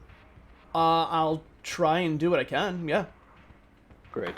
So you said he has been in here. Does he have a schedule? Do you notice he's in on certain days? He's usually in when it's a little bit busier, so probably more towards the late end of the evenings. He's like, I think he's probably maybe, I think I only really remember seeing him 3 or 4 times. Just in some casual chatter with him, he said that he was a maintenance worker and then he was in town doing some work on the old Dave plant.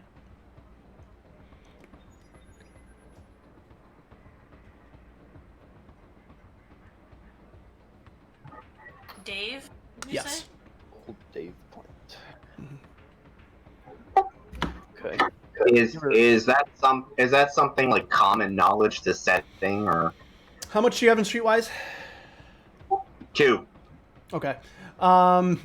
You realize that Dave is probably reference to Dave beer, which is a pretty popular beer in downtown suburbia. It's very popular with shivers.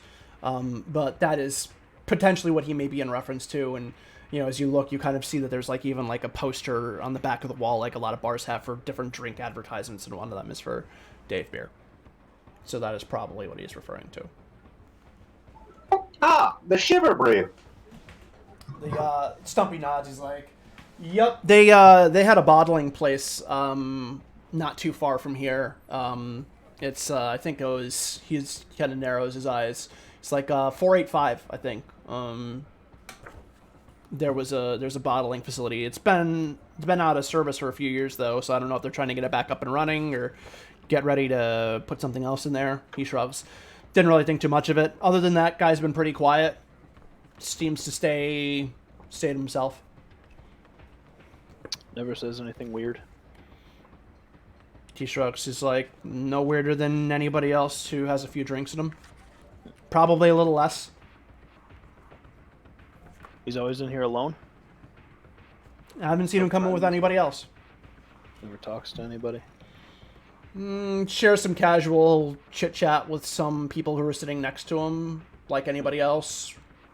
But he didn't seem to have too many connections here. Okay. Patch, can you think of any questions? anyone else working the day plant, you know? He shrugs. He's like, no, as far as I know, like I said, it was out of, it's been out of service for probably at least a year.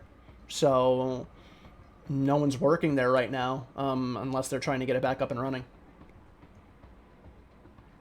So I actually used to get, I actually used to get shipments in from that place. So if they were back up and running, I probably would have been one to know about it.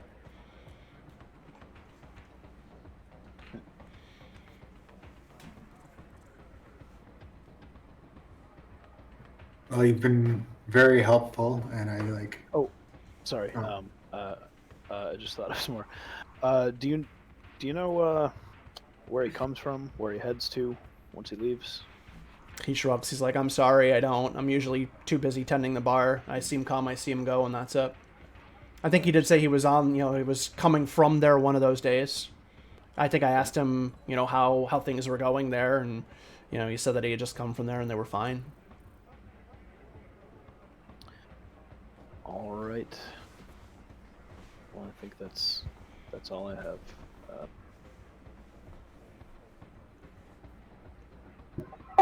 You've been good help.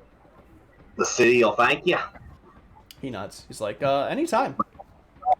Well, in spirit, I don't know how they are with actually thanking, but thank you. How much are the drinks? The drinks are like depending on what you get, between 1 to 3 uni a piece. For his stuff, for the stuff that he poured for you, he said it's on the house. Okay. I wanna order one more, to bring to Redcap. He's like, oh, you got somebody watching the door? He nods and smiles, and he pours another for you. He's got low self-esteem. He's like, just set the glass inside when you're done. Gotcha. So how'd you get the name Stumpy? He smiles and looks down at his arm.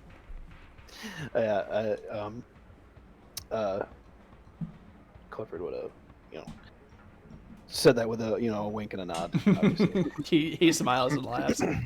He's so I'm sorry. Go ahead. Just like, good luck with your search. If he comes back in, I'll let the shivers know. Thank you very much. I'll give Redcap his shot. Okay.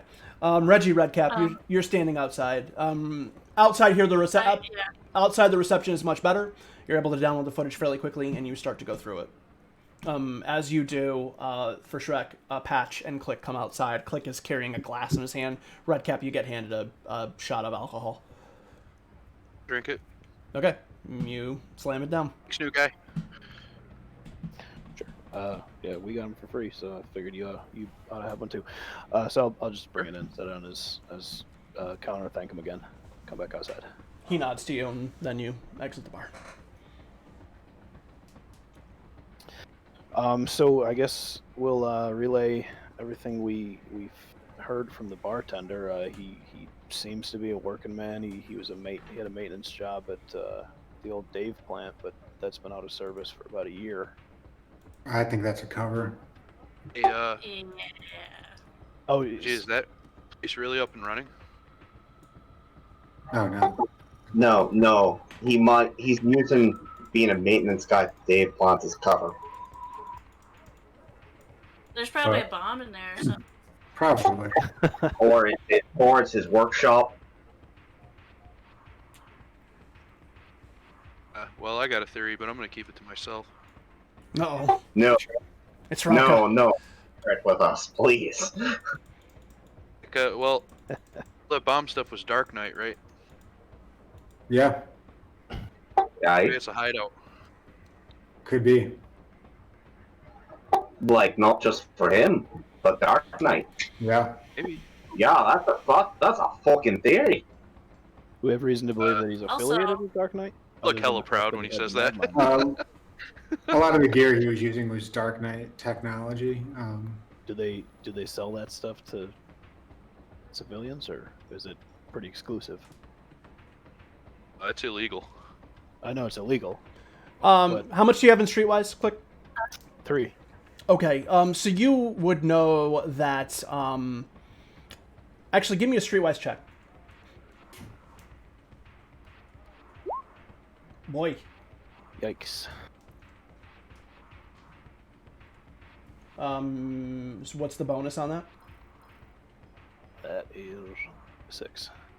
Okay, so that's a failure. But you do have skill successes, so you didn't fail on everything. So yeah, you asked the question. You're not sure. You kind of didn't pay too much attention to the equipment's section of the Dark Knight training. For the rest of you, between the collective lot of you, you probably, or you would know that Dark Knight stuff is available on the black market. It is, but it's expensive for a regular person to buy. I just want to throw out there that we know that, I mean, he probably is aware that he would be seen and that we would be questioning, right? Like, if we believe that he made that whole thing for us knowing that there was going to be, like, a SLA operative team. You know what I'm saying? So, like, he specifically gave that information to the bartender, knowing that someone was going to ask for it. Oh, yeah, it's probably a trap. Yeah, and there's a reason he gave that info. Like, if it was, like, supposed to be secretive, or if it was really just like a hideout, he probably wouldn't have just said that to some rando. So I'm sure he wants us to know about it.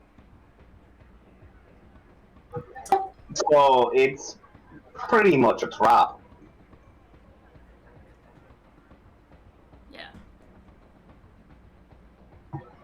We still have to go there, don't we? Oh yeah. I mean, we still got the residential block to check out, but looks like we'll probably be walking right into that trap. But we'll be prepared this time because we'll know it's a trap. Although he'll know that we know it's a trap. Right. But then he'll know that we'll know that he'll know that it's that we know that it's a trap. So. Yeah. But then. No. Did I there, Patch. I tend to do that. Yeah. have I found anything yet? Or? You're still going through the day that you're looking at. You're starting to get through the end of. You haven't found anything on this particular day, so it's up to you if you want to stand around, recall that, or let other people do other stuff while you continue to search.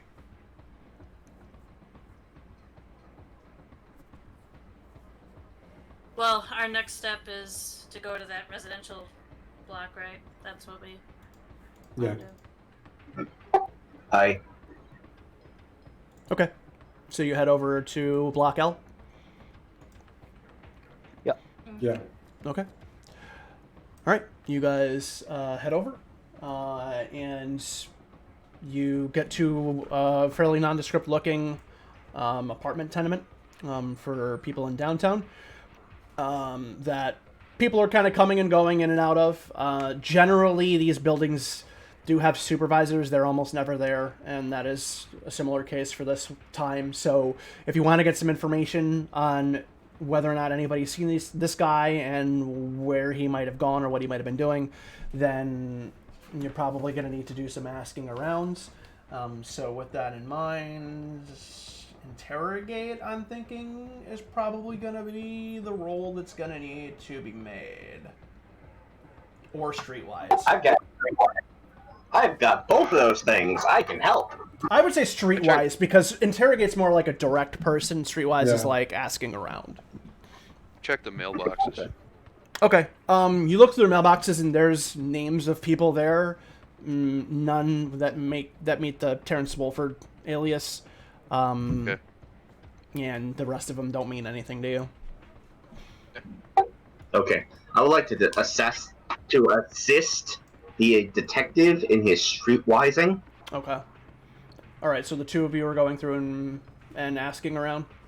Yeah. What's your streetwise for Shrek? 2. Take a +1 to your success roll. Click. Okay. So the two of you kind of start to ask around. What the shit? What is happening? Why'd you roll like 10 dice? Oh, that was the other one. Okay. Yeah. Can I give him a luck point? No, you cannot give him a luck point. He can spend one if he wants to. Oh. Which you do have one, if you wanted to spend it. But you get, what, a +7 on that? +6. But with for Shrek's help, it's +7, right? Right, +7, yeah. So you do hit the 10 on the success, and you get 2 skill die success. So in doing your asking around, you find that if there's anybody that didn't leave, that didn't live here, that was coming and going regularly, they were probably here to see Irma. Irma? Yes, Irma, and Irma lives in apartment 23D. Based on the skill die successes, you put 2 and 2 together and realize that Irma is probably an unregistered prostitute.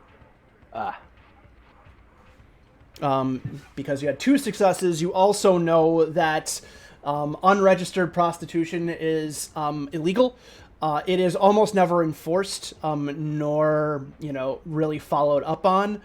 It's too much of a pain in the ass to kind of confirm. It's not really worth it for any operative to put any sort of time into actually filing a request.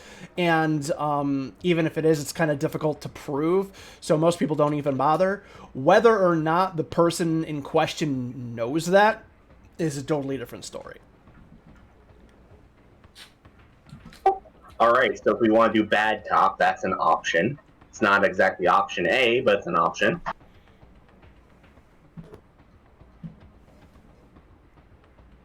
I think I would still be looking through. So you're sitting in the lobby and going through the footage and stuff like that. Yeah. Okay. Yeah. Well, let's go see Irma. Let's go see Irma. Okay, are you all going up?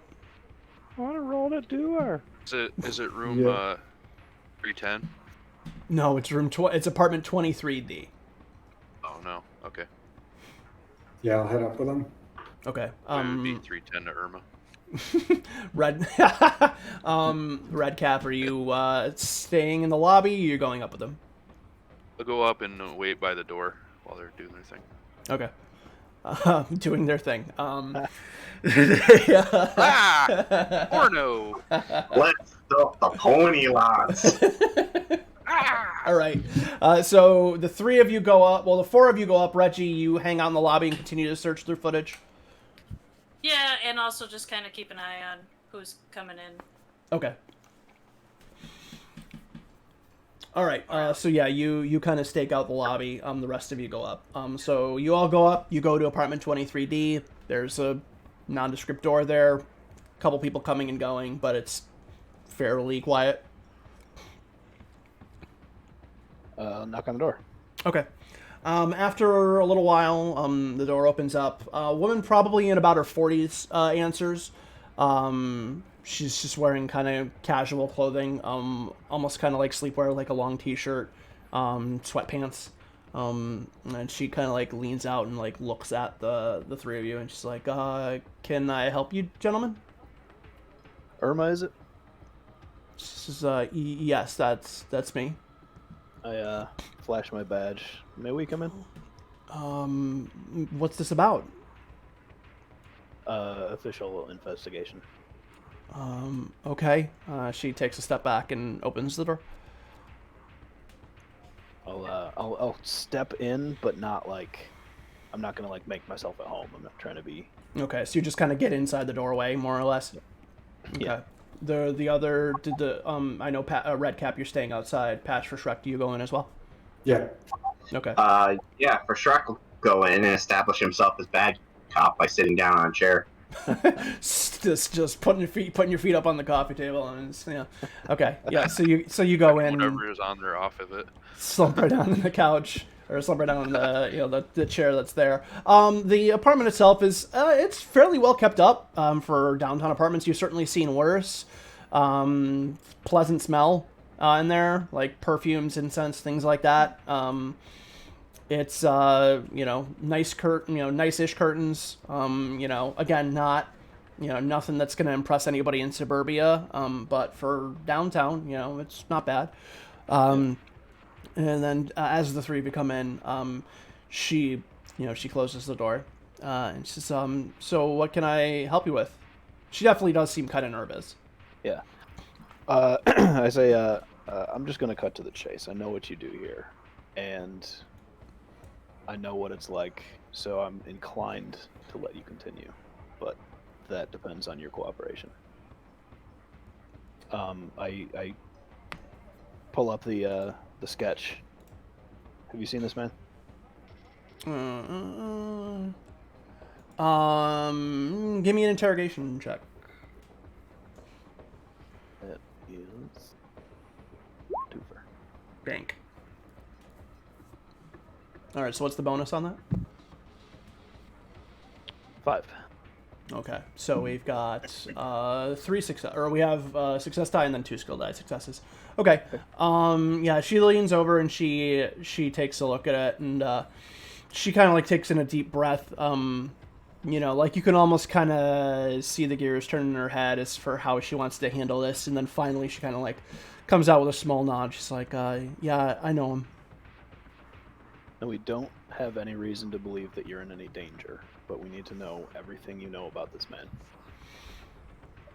She kind of straightens up when you say the word danger, you know, which wasn't really kind of even on her mind, but now is. She says, all right, he usually comes by, about once a month. He always makes sure, he never gives me a name, never really talks. It's very cold. I mean, it's tough to say that he's mean because he doesn't do anything that's outwardly nasty. I certainly have rougher clients, but you just get that feeling from him, you know. The only thing that really seemed strange about him, other than just the general kind of vibe he gives off, is that whenever he pays me, it's always an exact amount. Like he doesn't like pull it off of like a wad of uni. He reaches into his pocket, he pulls out the exact amount, and then he gives it to me every time. It's always nothing more, nothing less, but it's always exact, and he never seems to have anything more on him, or at least nothing more that he's showing me. Other than that, I can't really... There's not much else I can say. That's actually more helpful than you know. Patch, is there anything you can think of? Does he do any pillow talk at all? Any She says no. comments about work or anything like that? No. She's like, no, he barely talks at all.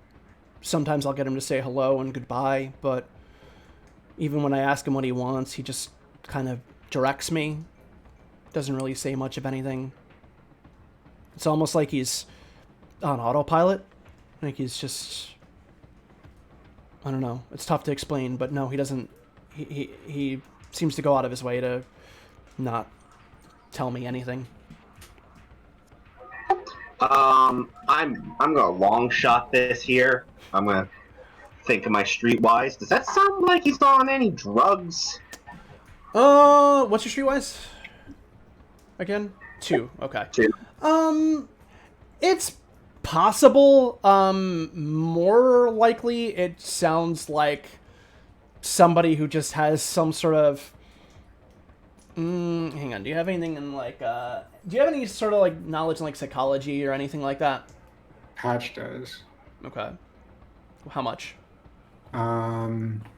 Psychology, I'm rank 2. Okay. So, you... For Shrek, to answer your question, like, maybe, but it doesn't really fit. Patch, you know, based on your knowledge of mental health and whatnot, I mean, it sounds like somebody who may have some sort of sociopathic tendencies. And the fact that this person is a little bit more willing to present information or to put up a front for people in a more public setting versus a private setting kind of matches up that this person is probably more revealing their true self to the person that they're being intimate with versus the people that they're conversing with out on the street.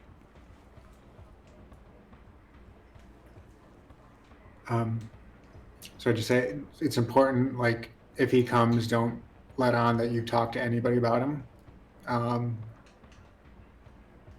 But if you get any other clue, like if anything else comes to mind, contact SLA Industries. She kind of like lets out a like, okay. And if you think you might be in danger, contact SLA Industries. Or the shivers. Yeah, I know I'm lying. I know they won't. You know you're lying. And you know that she probably knows you're lying too, but she agrees. I'm hoping we get him off the street before like anything else happens. So, I mean, that's just me as player saying that, not right? Pat. Well, just more the idea of call the police. Yeah. Prostitute, call the police. Nothing will happen to you. It's fine. Say it's an ex-boyfriend. What's that? Just say it's an ex-boyfriend. Yeah. Yeah, one last dumb question before we leave this lady alone. Now, are you sure he's never left anything behind here, even if it seemed accidental? She shrugged. She says, no. I mean, he seemed to make it a point to come in exactly as he left. He wouldn't even take his clothes off sometimes. Are there any other features or anything else that stands out about him? She says, he's got some burns. She kind of points to like the midsection area, like kind of between the chest and the stomach, right in like the rib cage, sort of. It's like he's got some burns here. What kind of burns? She shrugs. She's like, I don't know. Just the skin looks scarred over. It looks like he's been burned. I tried pointing him out one time, and he got pretty angry, but he dropped. But I dropped it, and we moved on. Okay. Well, I don't think I have any further questions, so I will be out of your hair. Okay. I motion for Shrek to get his feet off her goddamn table.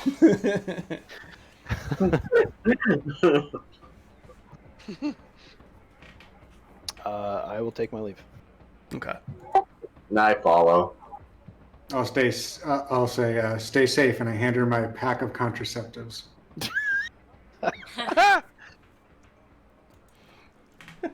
Okay. She item on my sheet. She looks at you a little confused, and then you just walk out. In the lobby, you just gave a professional those condoms they hand out at college. Reggie, in the lobby.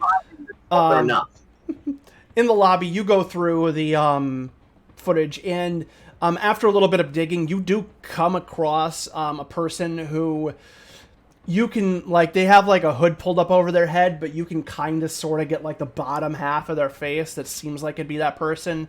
And when they walk out of the convenience store, they have like a black plastic bag next to them that has like a shape that kind of looks like a can. Like in addition to something else that's there. You kind of try and follow them as much as you can. And you, they start to walk up towards where the residential block L is, but then the cameras out there are out, so it cuts out. Okay. So no useful info other than that's where he was headed. Yeah.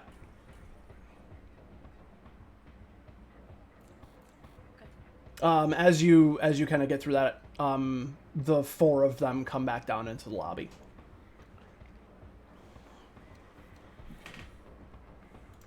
What'd you find out, Reggie? Solved the crime yet? No, just I did find him on the footage at least, so no, he was there this time, whatever the time was, and that he was heading over this way. So that's probably the last time that might have been the last time he was here, and like here as in this building. So I guess that gives us a time frame of when he was here, but Until nighttime and go check out that factory. Seems like a plan. Try to sneak in. Oh, Reggie. The lad has burn marks in this area. say tonight turns out to be a dead end, maybe we can look at medical records. Okay. Fuck, it's Russian. It's all going right here, lads.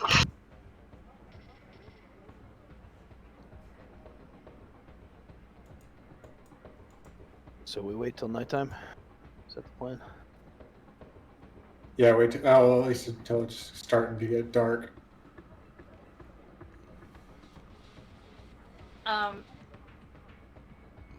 We know where this location is. Like, it's a well-known place, like the factory or whatever it was. I mean, you have the information in regards to it, and doing a little bit more research. Yeah, you do find that there was a bottling and canning plant for a small one for Dave Beer. That was just really a distributor to bars and convenience stores in this particular, within like a few block number radius of the plant.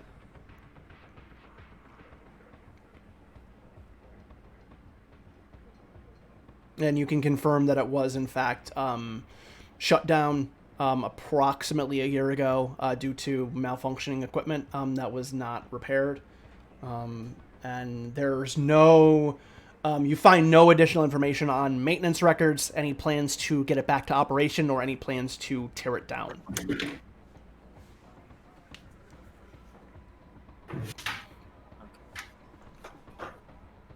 So then, yeah, obviously we know he is setting something up for us.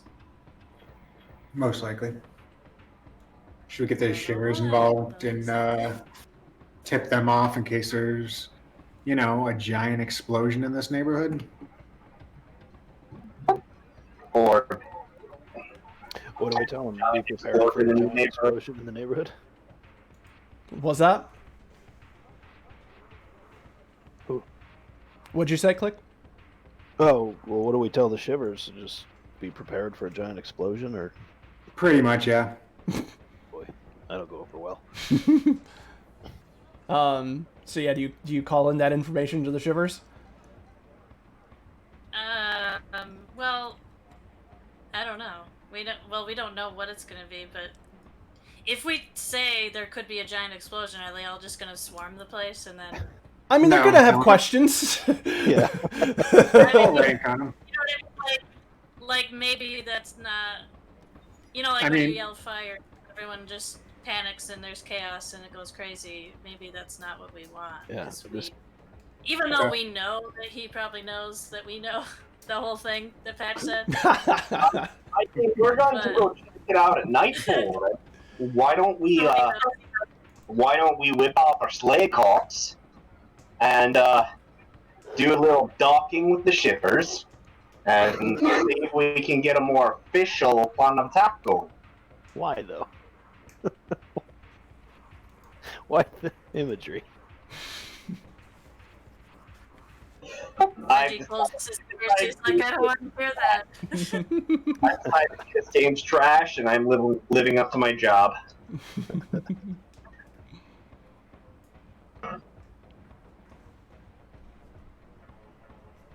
I mean, just tip them off. We're going after the sociopath who was responsible for the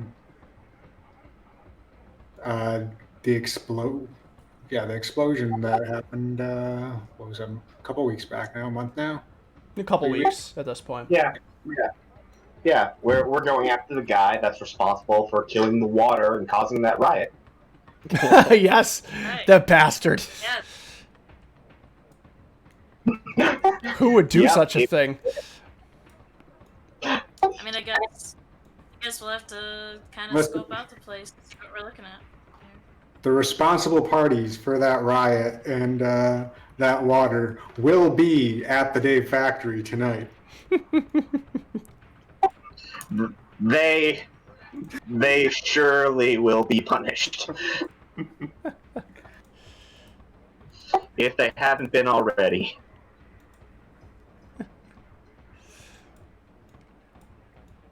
Okay. So Okay. wait till So it gets dark. Do you want dark, or do you want like dusk? Dark goose. Like dusk gives us a little bit of we can still kind of see. Aren't we gonna go dark with the shivers first? Maybe we can just radio them in, yeah. I mean, well, be a little more gentle than an anonymous tip. Yeah, that's true. Just the tip. Waka. Okay, so you're calling into the shivers? Yeah. Okay. What is our goal in doing that? Just to be alert, because if something goes down, if there is an explosion or something, I mean, this is a pretty packed area. So Right. we don't know how big, if there's an explosion, we don't know how big it'll be. If there's some type of other type of damage, the electricity goes out, something like that, they need to be prepared for that. Water tower breaks. Because people live here, yeah. People live in this area, or they do business in this area, so. Maybe we can post a car on that convenience store in case he turns up. That too.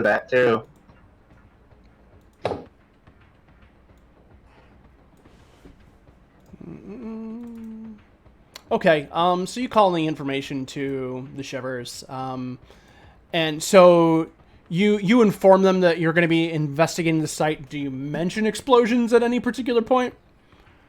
Maybe a bad idea. Yeah. I feel like we should just say we're investigating. A dangerous where person. we may contact you if there's trouble. Yeah, Okay. that sounds good. All right. Just be the alert. shiver unit's like, all right, understood. We'll keep an eye out. Do we need to order evacuations? I wouldn't order evacuations, but maybe have more people in this area, just in case someone needs help. So like, Do we want to ask them to put a car on the convenience store or no? It couldn't hurt. If they have the manpower, big if. They're like, we'll keep a patrol around that area.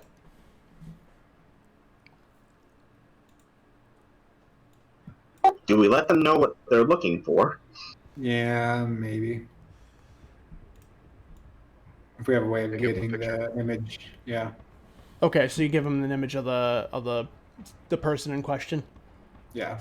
Okay. All right, yeah, you relay that info over to them, and they're like, all right, we'll keep an eye out for them.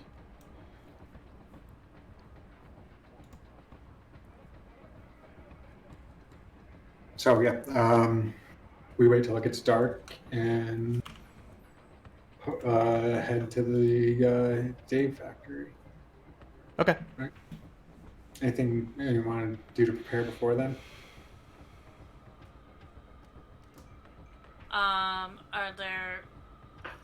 Are there more cameras in that area or not? No. Is there a excuse me? Can we get like a schematic for the layout of the building? Or...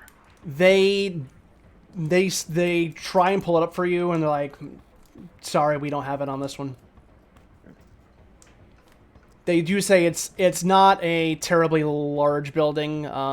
It's about let's see, it's about 10 by 8 meters.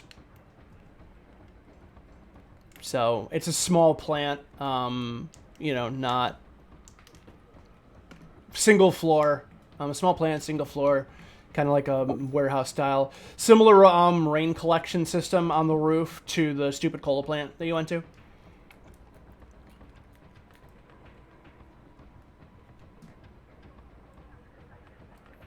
So what's our plan to, like, how are we gonna, like, scope out this building and stuff? Find a door, check to see if it's trapped, alarmed, being kind got any type of surveillance on it. Then we stay as a squad. We move as a squad. We don't try to be heroes. We got binoculars or night vision goggles. Some kind of make see farther device. Unless you bought it, no. I just have my motion sensor thing. If we do get this job, I'm getting a scope for my gun.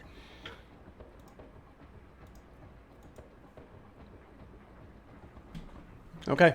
So do you head over? Yeah. Okay. Should we attempt to be sneaky about it, like Yes. Navy SEAL it? Boom, boom, boom, boom, boom, boom, boom, boom. Okay, so you come out to the, you come up the street, leading towards it. The building in question is over here. It begins up this way. You do have a building on your left, building on your right, like warehouses, stuff that, because you're at night, not really a lot of people around, currently. There's not a lot of traffic in and out. It's fairly quiet.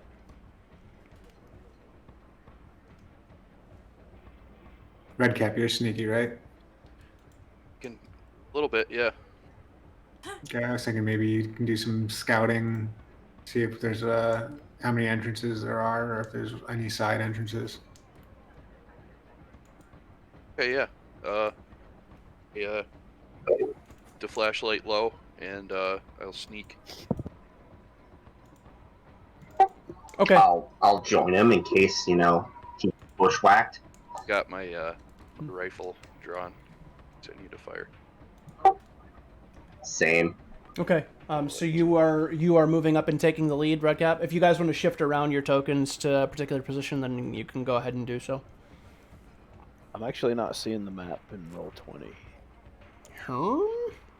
Really? Yeah. Oh, that's why I haven't given you control of the character of the new character yet. Give me a second. That would explain it, though. I can roll you a stealth too if you want. Can be edited and controlled by Perry. Clifford Trim. How about now? There we go. Okay, good. Oh. Yeah. Well. Try over if it's being funky. I see Then... my guy, but I don't see any. Oh, hang on. I might need to turn vision on for you. No, vision is on. Maybe try reloading. Okay. Because it might not have processed it, Normal size map, guys, I swear. What were you saying, Reggie? My motion detector thing can detect through walls, yes? It can go like about 2 meters through the wall. So if you're standing on the other side, you can see, if there's a wall obstructing it, you can see anything like within 2 meters of it. You good, Perry? Yep. Okay, cool. Okay, so this is the approach that you're taking. Okay, so you're moving up to the building. You're trying to stealth up? Yeah. Okay, give me a stealth check. Yes. Oh boy. Werp. I'm +6 to the roll. These stairs right here. Could highlight it? Yes. What's that building? That is just a warehouse. Stairs lead up to the roof. Can I get up there? Yeah.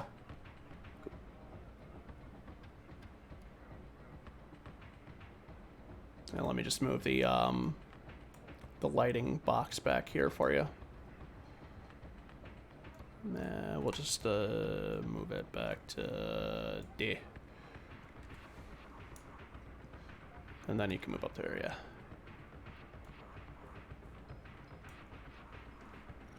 Okay, so Redcap, you try and sneak up and you trip over a trash can. Bong, bang, bong. You get +6, you said? Yeah. Okay, so it's not a terrible failure, but yeah, you do not successfully stealth up and you would give away the position of anybody else. Kick a half broken bottle. Yeah. I didn't see on the ground into the side of the building by accident. Sure, yeah. So you guys just hear glass shattering, which kind of, because it's kind of quiet, it really kind of echoes throughout the whole area. So, nice little miniature alarm for you. They put it there on purpose. It's a trap. Just smash the bottle so the slabs kick them around. Just keep it down. Sorry. Okay. So you move to the side of the building, and there is a door here. And then you can see down the hallway there is a door here as well, into the building.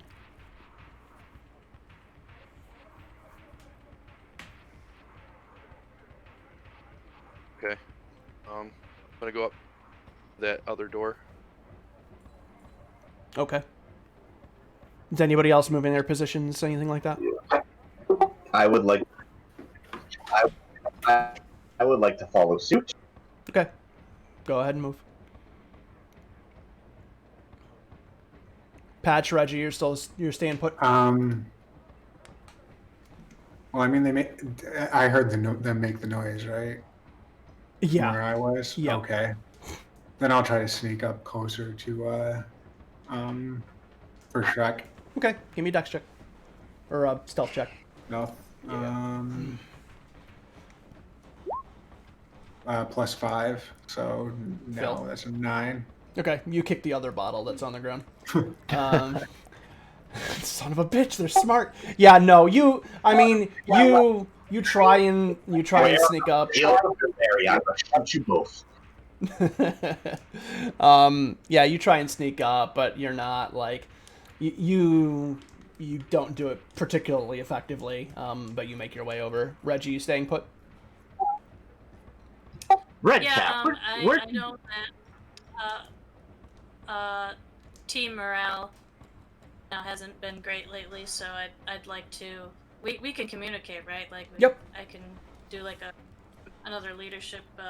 Like, hey guys, I know you tripped over some bottles. We've had some rough times, but we can still do this, and we got this, and yeah.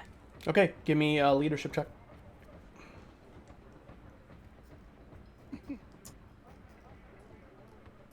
I don't hope this roll is bad, but it'd be really funny if it was. Wait, did Shrek move? No. I think he's. Yeah, he moved around the corner of the building. Okay. Yeah, where? Yeah, Redcap, where'd you go?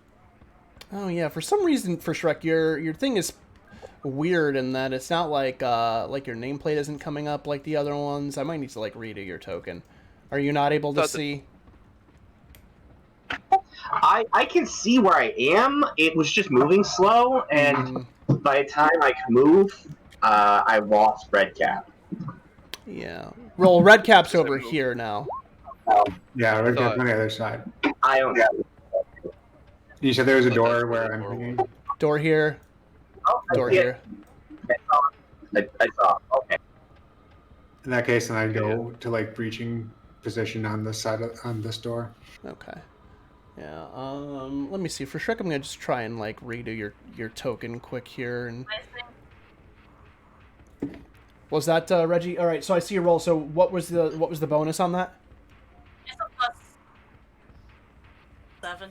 +7. Okay. Yeah. Yeah. Reggie's trying to hype you guys up, but Reggie doesn't sound super confident in this situation either. So, it doesn't really have the intended effect. Let me see here. Let's see. I want to just try and get the Shrek here. Pistol stats. Oh, bummer. I have to do show it up all over. Whatever. We'll get through it for Shrek. Let me see if I can if I delete it and put it back in, maybe that'll do it. Hang on. Oh, the joys of Roll20. Nope. I mean, I get the vision is better. Okay, so that's works. Where were you? Were you here or here? Okay, so we're good. Okay, yeah. So Reggie tries to call through some encouraging words. You don't particularly feel all that inspired. You're all in your new positions. What do you do? Wait. Hold on. Is there a way I can use demolition to see if this door is tripwired to explode? Yeah, sure. So demolition you're looking for specifically? Yes. Okay, give me a demolitions check.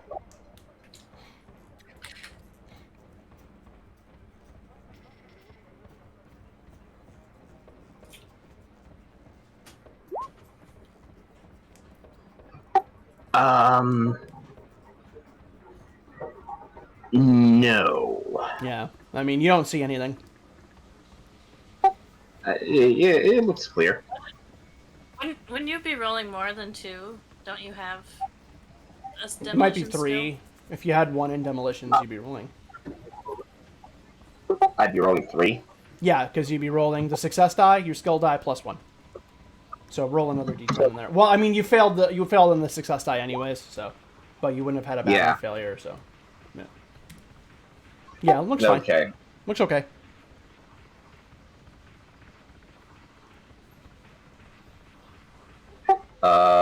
Patch, what kind of gun do you have? A pistol. Okay, I'll go in first. Yeah. Okay, so you move to enter. I'll move to enter. I would like to roll a stealth check to not make a ton of noise. Okay, go ahead. And I'd radioed like to Redcap that we're moving. We're both to move in at the same time. Okay. I'm gonna try to get through this door then. Okay, so you're both gonna enter simultaneously. Yeah, because if there's some type of alarm or something. Okay. And Redcap, are you entering stealthily as well? If I can. All right, give me a stealth check. For Shrek, I see your roll there. What's the bonus on yours? 6. Okay. So no skill success. But a success die, success. Okay, and Redcap, your bonus. 6. Okay, so you're entering quietly. So you do make your way in. Let me just pull these out of the way. Yep. So now you can go inside. And let me adjust the map here for the fine people watching. Yep. All right, and then Redcap, do you just move like right into here? Yeah. Okay. So you move in. There. Patch, do you go in behind them? Yes. Okay. So you just start to follow for Shrek? Yep. Okay. And then Redcap, do you move in further? Mm-hmm. Okay. Once you get to here, you look behind and you see both of the doors slam shut behind you, like pretty rapidly, like woof. Okay. And then as you do, and Click, you would see this. Reggie, you're out of view of the building. You may be able to see like a little bit of like a jostling over here when the door kind of comes slamming shut. The door slams shut. All the lights in the building come on, so you would see that.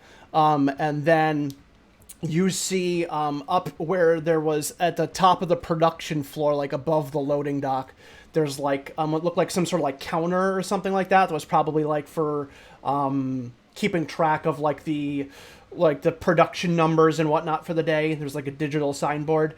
At the top of the signboard, there is a number that pops up, 3:00, indicating 3 minutes.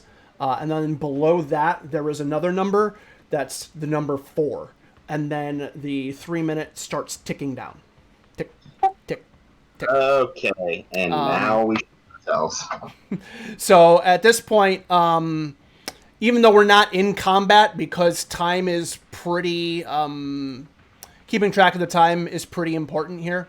I'm going to go ahead and go into combat rounds. We may be skipping ahead at some based on some things that may happen, but just because we want to keep a tighter track of time, and we are on a literal timer here, I'm going to go ahead and, again, initiative really doesn't matter as far as turn order goes, because you're all kind of acting at the same time and whatnot. But I do want to at least keep track of everybody, so I'm going to throw the turn counter up here. Did it work? Oh, when the timer starts clicking, I'm going to stab myself in the neck to give myself a turn. Okay, fair enough. Hang on. Add turn. Oh, I gotta actually pull up the tracker. Here we go. Boop. I think I probably put everybody up like twice. Yeah, let me just clear that out quick. All turns. Okay. All right. Yeah, you pop a rush, and you go into beast mode here. Okay. So let me see. I just need to keep track of something else here. So Reggie, click. What do you do when you see this? I think I'm running. Okay, so you start to sprint for like the building? Yeah. Okay. All right, just give me a second. Okay. I'll follow. Okay.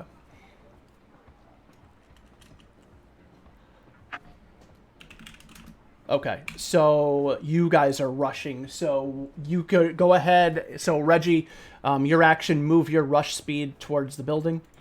Click, you can do the same on your turn. I'll just remember that and skip over you. So Patch, what do you do? I get on the first is I get on the radio and I'm like, he wouldn't have given us a timer if he wasn't playing a game with us. I'm assuming the 4 is explosives in the area. We need to look for them and defuse them as quick as possible. Yay. I love doing that. And do you move anywhere, do anything like that? Yeah, I'm going to move, my thing is 5, I believe. Yeah, so 1, 2, 3, 4, 5. Okay. Move in and kind of look around to see if I see anything that could be some type of explosive or wiring. If there's wires that lead from the board anywhere. Okay. So the board is over here. As you're looking at it, it doesn't look like there is anything that's running off currently, other than like the power conduit coming down that looks like it turns it on. Okay. Okay. Redcap, what do you do? I can't defuse bombs, so I say, I'm going to try to find this guy, and I start quickly sweeping through the building as best I can. Okay, so where are you moving first? Go ahead and move your character. What am I, 6? 1, 2, 3, 4, 5, 6. I'll go there. So there's nothing over here. There's a doorway over here. Alright, I'll go to there. Okay. Alright, Click, go ahead and move your rush towards the building. Yep, that's where I am. Okay, you already moved it? Yeah. Okay. Boop. And for Shrek.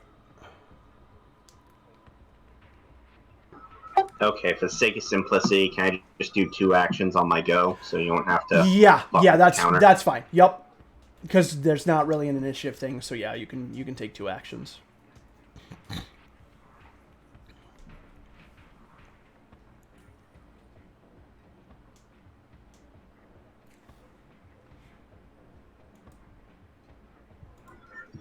Okay, well, I'm going to just do a quick... what kind of action would it be to be scanning the area with my detection and somewhat trained knowledge of explosives? I mean, it's going to be a detect. You're looking for something, so what you're looking for is, you know what you're looking for, so it's going to just basically be a detect roll.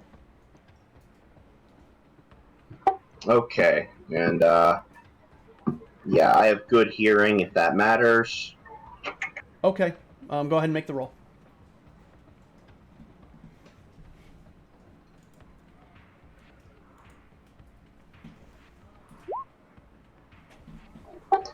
You know, I'm gonna spend a luck and re-roll that nat 1. Got it.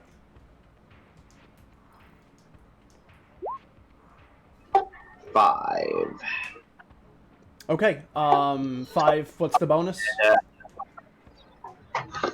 4. Unless it's hearing based, then it's 5.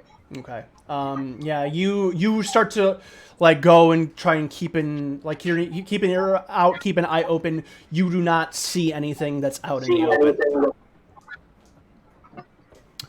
Okay, back. Okay.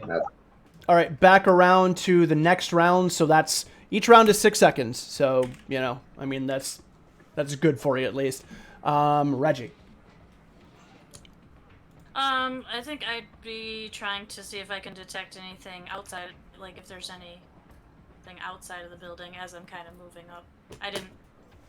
Okay, so if you're going to make a detect roll while you're walking, then you'll be able to move your closing speed, and then you can give me a roll for that.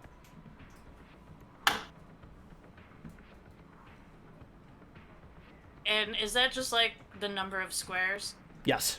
Yeah, each one is 1 meter. Each number is 1 meter, is 1 square. Okay, so I can just go bloop and be detected. Is your closing speed is 2, so you can move 2, and then yeah, go ahead and give it a tech roll. Okay, I didn't move the first time. Okay, go ahead and move. Then move your rushing speed again. That's fine.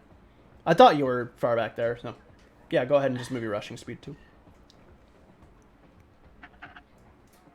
I'm trying. It's weird the way the icons are on here. Okay. Because it like goes into somebody's thing and anyway. Alright. Are you using like a laptop like mouse or whatever? Okay. Yeah. Mm-hmm. Gotcha. Alright. So that's what you doing. Give me your detect roll.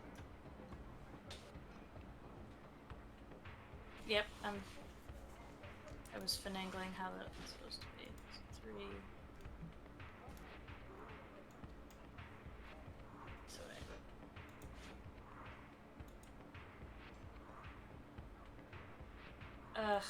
it's a I have a so What? I'm sorry. You have how much in detect? I don't know why. 3. Okay, so then you're gonna roll 5 dice, and then you're gonna add in your bonus to each of them. Okay. That's Okay. What's your bonus? my bonus is 9. Okay.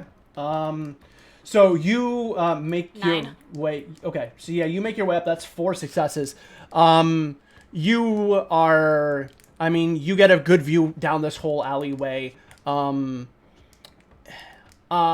The one thing that you do see, because that was a damn good roll, is that you do notice that at the top of the door on this door, because I don't think you have line of sight to the other one yet, but you can see that one. You do see a what looks like some sort of mechanism kind of above it that you figure is probably holding the door shut. So it's probably some sort of external lock.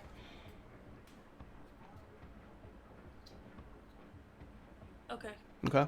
Other than that, nothing else from within your eyesight stands out. Everything else seems fairly clear and open. There's nobody around that would be particularly suspicious. Everything else, other than that, doesn't seem to stand out to you. Okay. Next patch. So I could probably see in character. What's at the top of these stairs that are off to the side of me? Okay, so it's an enclosed stairway, so you can't like it wraps around a corner, like it's almost like a little kind of like it's kind of like walled off up at the top, so you need to move up there to see. Okay. 1, 2, 3. Okay. Once you get to the top of the stairs, you see at the end of the walkway that's there, you see the first bomb. Boom. Okay, so I got one more move. So I radio, there's a bomb up these stairs. So yeah, you see it, and it is, looks like a fairly, like, like a mid-size like trash can sort of shape, like almost like a little drum, and to it, on top of it, there is electronics and a bird's nest of wires off of the top of it. Okay. Yeah, there we go. Okay. It looks like a drum with a bunch of wires on it. I don't know much about bombs, so. Reggie, if you can get in here, get in here. Red Cap. I'm trying. I'm slow. I'm gonna kick this door down and move into that room. All right, you're gonna kick the door in. Yeah. Okay. Door gives you no resistance whatsoever. You move. So move into the room. Go ahead. And then as you get inside, you see another bomb. I found a bomb in here.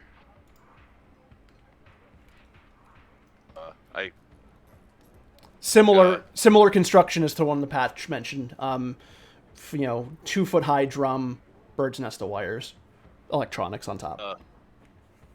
Lots of wires. Scary. Okay. Get it. Be right. Click. Oh shit! I thought the click was something else. Oh, me. Oh fuck! What? Yeah, I'm just gonna continue at my rushing speed. Okay, go ahead and make your move. Okay. 1, 2, 3, 4. For Shrek, you get your 2 actions.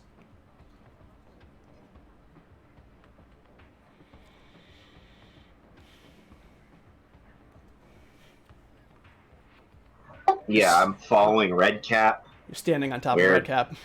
Am I in the right room? Yeah, you're in the right room. You're literally on top of Red Cap right now. All right, I'm going to head on to the bomb and look at it. Okay. All right. So, did you move your rushing speed both of those actions? I moved my rush the first time, and I don't know. I can't get there with my closing, so. Okay. So I'll move my rush and just get in. Okay. All right. So you spend your both of your actions. Yeah. So like Red Cap, you get in and you're like, there's a bomb in it, and then like for Shrek, just like fucking jacked up on rush, just like shoulder blocks you out of the way and like comes like barreling for the bomb. Okay. I power slide in front of the bomb. Hit your knees and whatnot. Okay. All right. Next round 3, 6 more seconds have ticked by, 18 seconds have elapsed. Reggie, go ahead. Is there any way for me to advise disarming the bomb, like by talking to them about it, or is that like not possible? Which with your I would accept it if it's not, but with your you have no ranks in demolitions. No, I mean you know electronics very well, but I have the technical. Yeah, you have technical electrical, but Because you would need a high knowledge. You would need a high level knowledge of explosives to talk somebody through defusing a bomb that you cannot see over the radio. So you would not be able to do it. Okay. I'm the guy, aren't I? Yep. And I am not okay with that because my character's a fucking piece of garbage. No, I mean if you got have enough time. Yeah, in there. if you got All right. to it, you could try and with your technical knowledge defuse it yourself at the usual penalty. But yeah, you couldn't talk somebody through it. There's just way too many variables, and it's not a simple thing, and the risk is too high that you would not feel confident doing it. Is Reggie stuck outside? Reggie is outside, Yep. and he is making his way towards the building. So if you haven't moved, then you can go ahead and do that. If you're doing any other actions, move your closing speed. If not, you can move your rushing speed.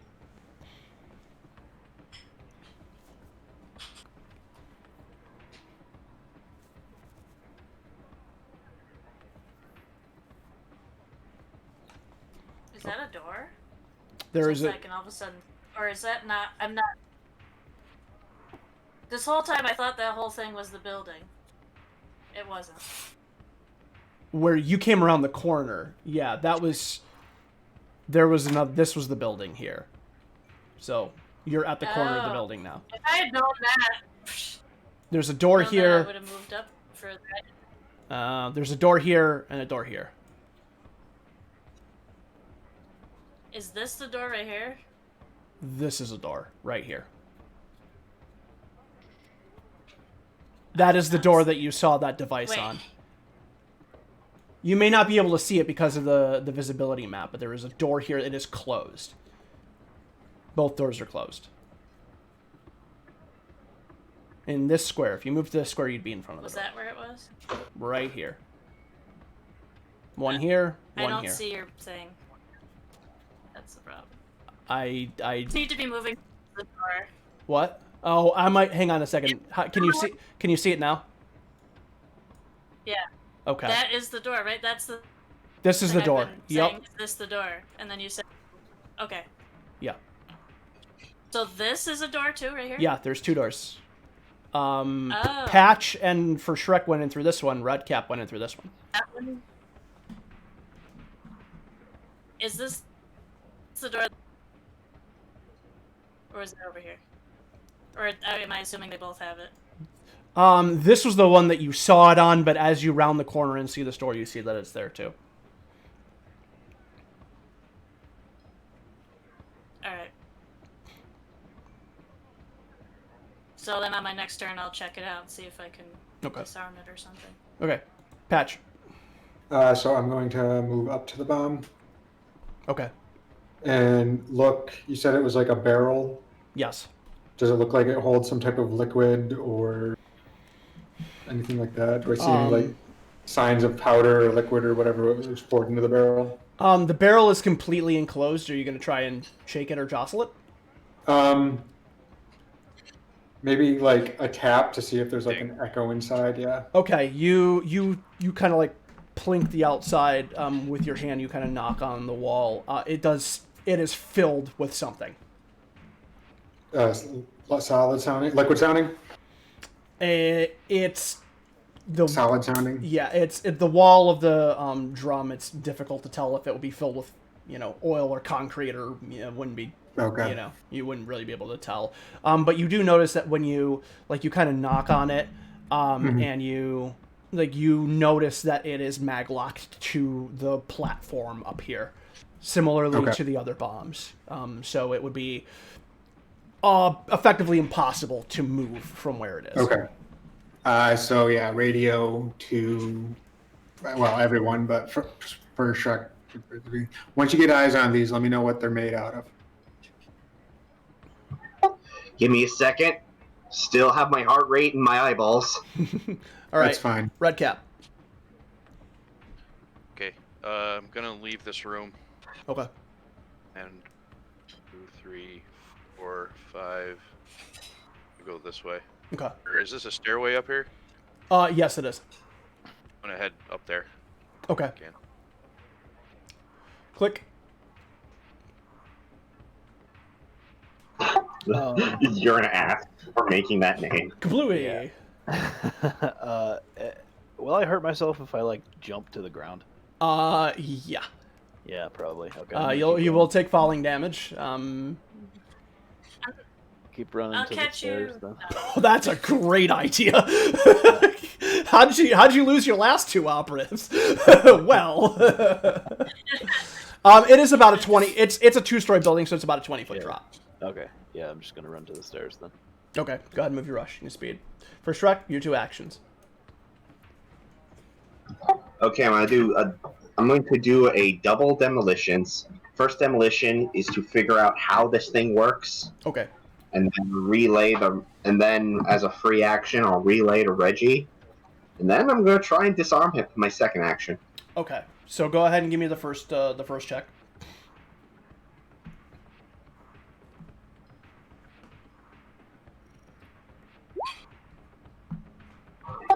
Well, I'm going to use my second point of luck. Okay.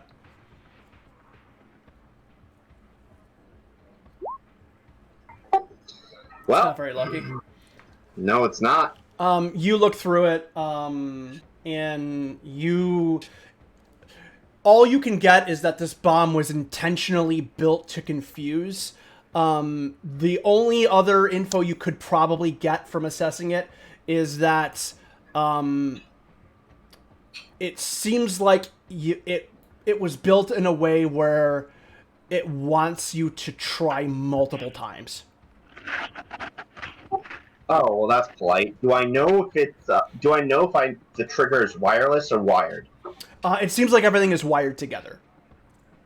Okay, so it's wired to the clock, and the clock's wired to it. I can see the wires. Yeah, you can see like you can see that out of the back of it there is like a plug going to an outlet, which you figure is probably what is tying it to the clock. Okay, well, I got that much. Damn it. I was hoping for it to be wireless and Reggie could do his fuckery.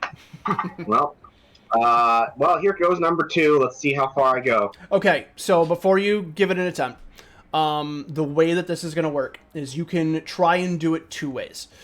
You can either try and defuse the bomb carefully, at which case there will be more successes that will be required. I'm not going to tell you the number. Or you can try and defuse it quickly.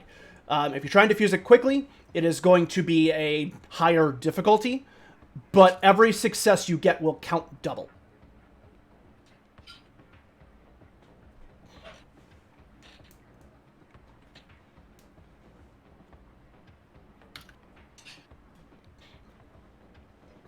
It's designed for multiple attempts, you said? That is the way that it appears to have been laid out, yes. Well, I'm going to risk all of us dying so I can get it done, so I can go for the double successes. Okay. I would expect nothing Although else. I am risking all of us dying if I do it carefully or quickly. So, here we go.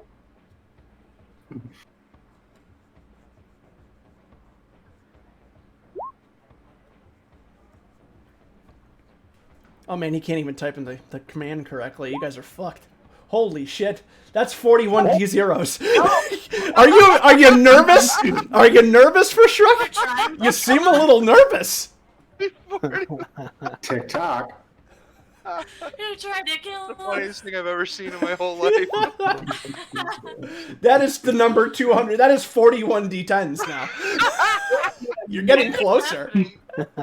Succeeds. My boy is shook. Okay. There you go. Wow. There we go. What's the bonus on that? It is, unfortunately, it's only a +3. So as you're going through, you're like overviewing it, and you try and pull some wires loose. And as you do, Redcap, you notice that 60 seconds come off the clock. I'm like, we just lost a minute. Fuck! So yeah, you pull out some of the wires, and you think like it's now down to like 1 minute and 18 seconds have elapsed. So that's what 1 minute and 42 seconds remaining. I rolled a 9. So that was your second action. Timer ticks 6 more seconds by. And next action, Reggie. Save us, Reggie. I mean, if I go up to that door, can I still try and disarm the lock on it? I'll say yeah. Fuck it. Like, give it a go. We'll give you a one-shot burst of adrenaline here. That's going to be technical. Or no, that's going to be a lockpick, electronic lockpick. Check. Oh. Nice. You won't accept a technical elect. Nope, because it's a lock. Skill. Then yeah, I guess we're all screwed. Oh, you have lockpick manual. Okay, so no, I will. You can try technical electric, And I have a lockpick kit. which is for manual. So okay, I thought you had the electrical. So you can do the technical electrical. It's just going to be at a penalty. So it'll be more difficult to do than it would have been normally. But you can go ahead and give me that roll. Okay. I thought you had electric lockpicking. My bad.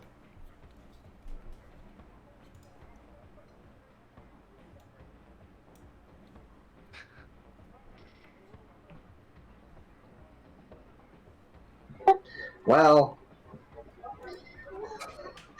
this was a fun game. You trying to figure out the roll, Sabrina, or you got it? Okay. And what's Well, it's a 2, and I did 4. Bonus is 8. okay? That is not going to succeed. If you want to spend any luck or anything like that to try and re-roll it, you can. Then you can re-roll a success die. Re-rolling a skill die wouldn't do anything for you.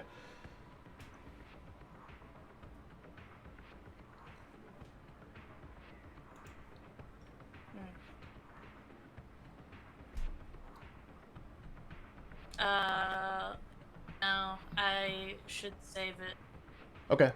Okay, so yeah, you get to the door, you try and get it open. It's also been positioned up high, so you're kind of like having to like stand up on your tiptoes and like kind of like work underneath it, and it's just a little bit difficult for you to get through. So you're still trying to work through it. Patch.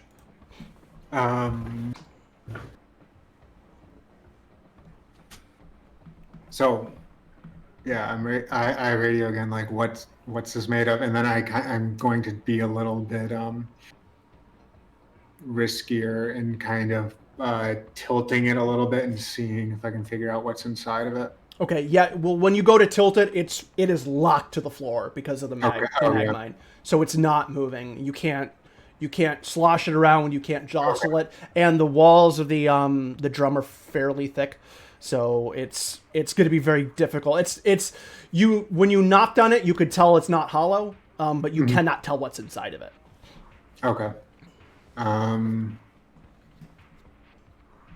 I don't really have much that could help on this then.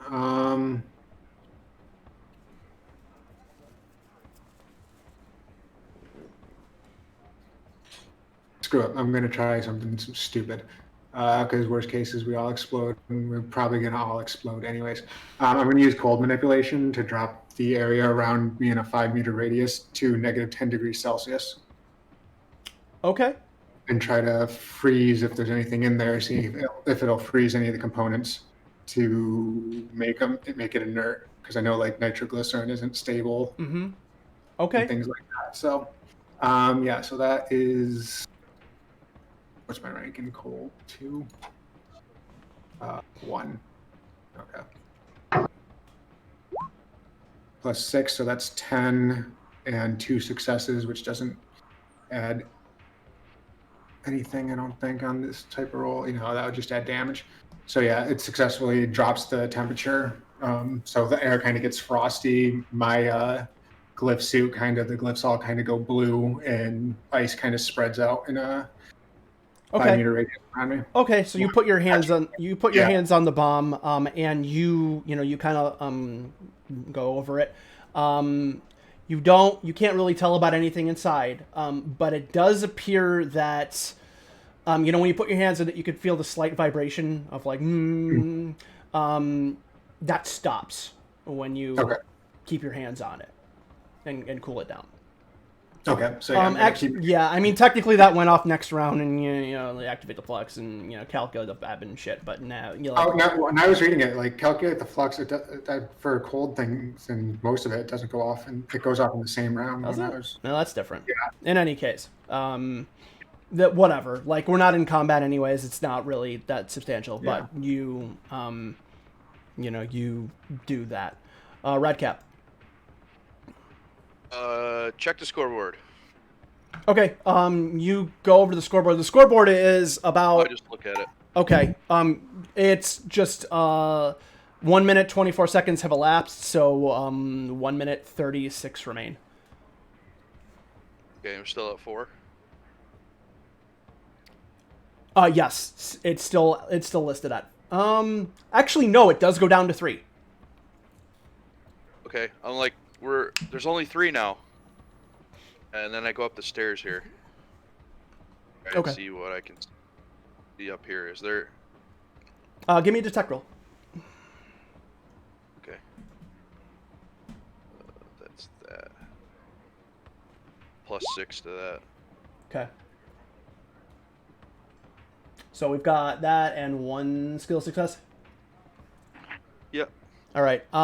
So as you kind of like look over, you notice that the crates over here, the top of this one seems jostled, whereas the others seem more secure. Can I inspect it? You moved already, and then you did that. Okay. So then that's what you can do in this one. Click. Okay. Keep running. Okay. Do. For sure. Going to carefully attempt to disarm twice. Okay, go ahead and give me your first check. 30 more seconds tick off. I'm going to spend my last point of luck. Okay.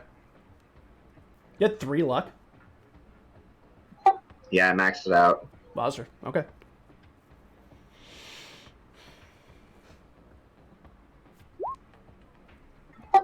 You know, it doesn't matter. Jesus Christ. Okay. Attempt number 2. Godspeed.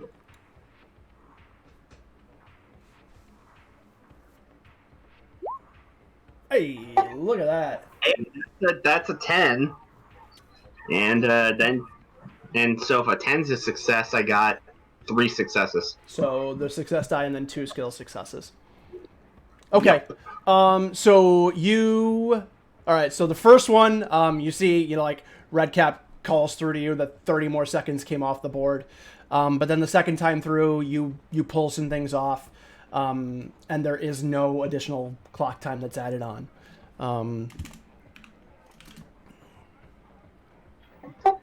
So you've made some progress, but it does still appear... The scoreboard hasn't changed either, so there is still some time that's ticking away on it. Oh, this is how I die. All right. Top of the round. 6 more seconds tick by on the timer. So we are now at 2 minutes. 1 minute until it hits 0. Reggie. I guess I'll just continue to try to open the door. Okay. Go ahead and give me a technical electrical check.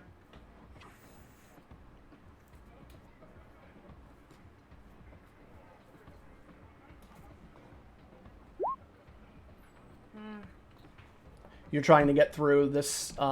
You were not able to get it open. I mean, unless you want to spend your luck.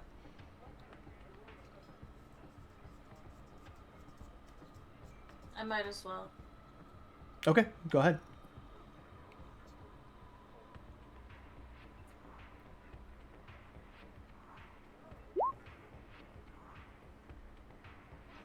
Okay. That was to reroll. Yep. Yeah, so you do succeed that time. So after working through, you manage to turn the mechanism over again, like another mag-based, mag-based setup that was holding the lock or the door closed. So that pops open, and now you are able to get inside. Does that allow the door to stay open? Yeah. Okay. Yeah, it doesn't swing closed after that. You can just push open and see inside. I tell everybody that I was able to get the door open just in case evacuation ends up being necessary. Okay, Patch. I radioed. Can I move in? No, you're gonna need you'd have to spend your full round trying to trying to work that open. I mean, that's 6 seconds. Okay. You still did it in a pretty fast amount of time, but patch. So I radio. Does anyone have eyes on any of the other bombs? And I'm move up. Like for Shrek has one nearby. And that's my turn. Okay. Red Cap. I'm gonna inspect the crate there. Okay. Are you gonna like move over to it, or are you gonna like just step on this crate here, or like what are you gonna do? All right. Move over. Conk. As soon as you take a step, the crate underneath you kind of just crumples away. And falls apart around you, but there's nothing in there. You rip open the top on this one, and you do reveal underneath the third bomb. Third bomb here. Click. Keep on going. Well, would this be an appropriate time to like use impossible feat to get up there? Well, I guess the door's open now. I'm not creating an escape. Just keep running. I mean, I think yeah, fuck it. I mean, I'm okay with it if you want to spend it on that. All right. So spend your rating point and haul your ass up there. And if anybody else has any ratings points or anything like that they want to spend, start looking, and start getting creative. I don't know. I don't think I have those. I mean, it's definitely in the PDF. Page 118. Thank you. Page 118.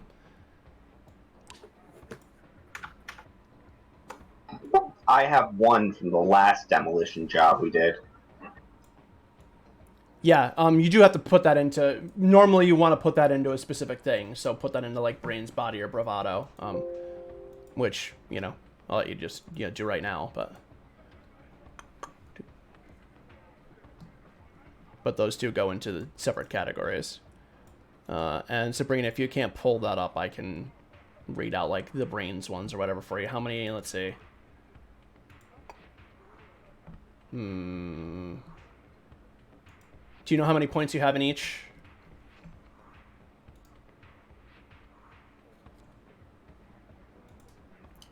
I still don't understand the ratings points thing. So you get 3 points.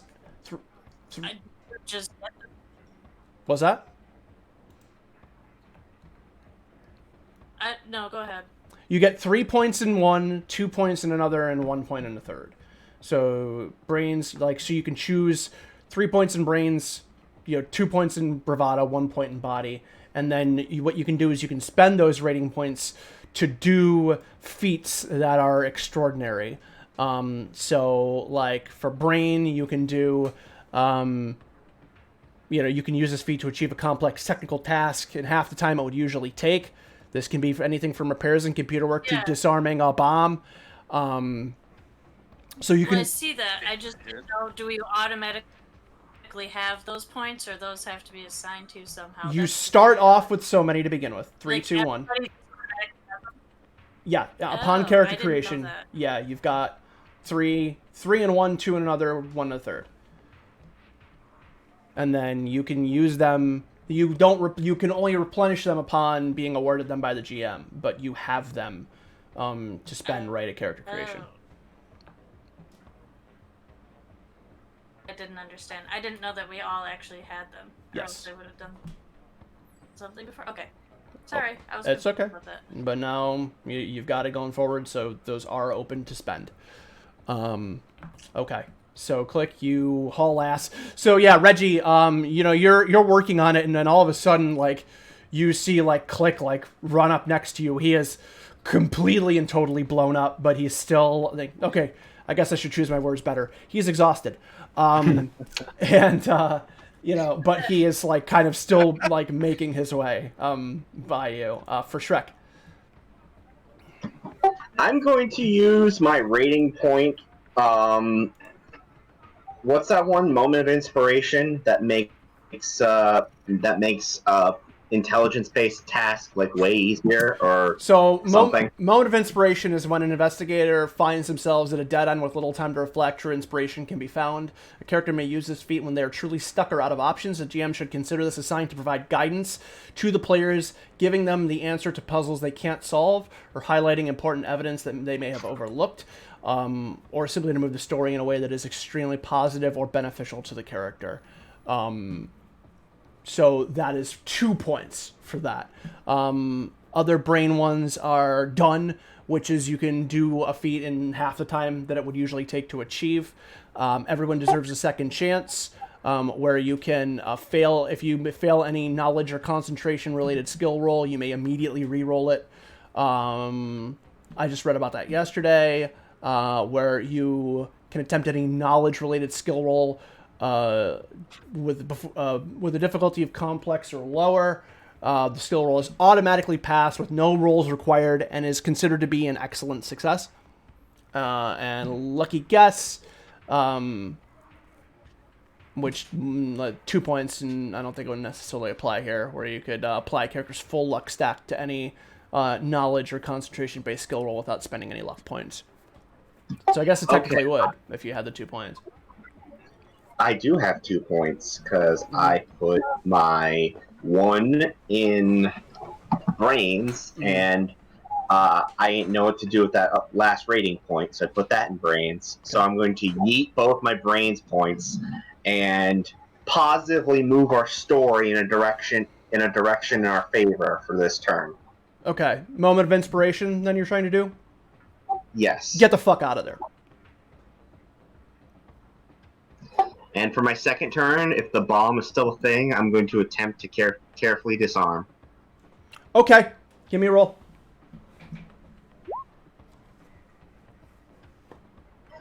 And I die. 30 more seconds tick off. There is now 30 seconds remaining. Wait, what happened with the first turn? Oh, so... Wait. What do you mean? So this is your first action. Okay, So and I spent 2 points for moment. I spent my 2 points for moment of inspiration. Mm-hmm. Story's going in our favor somehow. No, so the moment of inspiration is me providing you guidance as to what will move the story to positive inspiration. My response to that was, get the fuck out of there. Oh. Right. That's why I was like, why are you still doing things? I was a little confused about that too. So it was said quick. Okay, then we will walk that back, and you have an opportunity to do this again. If you still want to do that, that's fine. If you want to take a different course of action, then go ahead. GTFOing. Did you say anything on the radio to anybody else?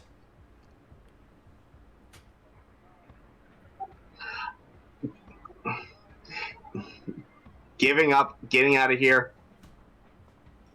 Okay. So you have 2 actions. So you can you can rush twice if you want. I do have this door open, and yeah. Mm-hmm. I just say that on the chat in response to that. Yep. Okay. So yeah, Reggie responds that he has gotten the the self door open. So that's your 2 rushes. 6 more seconds has ticked by. So we are at 2 minutes and 6 seconds elapsed on the scoreboard. So that is 54 seconds remaining. Next, Reggie. So I guess if First Shrek says we gotta get out of here because this isn't gonna work out, I guess we gotta just start running away from the building. Or, we did reach out to the Shiver crew, right? Yeah, you notified them that you'd be doing work here, and that they may need to bring in people. Yeah, so I think I would notify them. This is the signal. We gotta start getting people out of here, or just emergency. There's gonna be whatever. I don't know. Okay, yeah, you're like, we're gonna need help. We're gonna need help. Like you're kind of panicking a little bit. Yeah. Okay. So yeah, you like, and do you move at all or? run? Yeah, I mean, I think I'd start running back away from the building. All right, so go ahead and give me a rushing. Poor Perry. He just spent fucking like everything getting up there as quick as he can, and as soon as he does, is like, no, go the other way. Yeah. All right. So go ahead and move your rushing speed away, Reg. I'm trying to. Okay. Perry's learned to stay alive in this game by running around the perimeter of the building.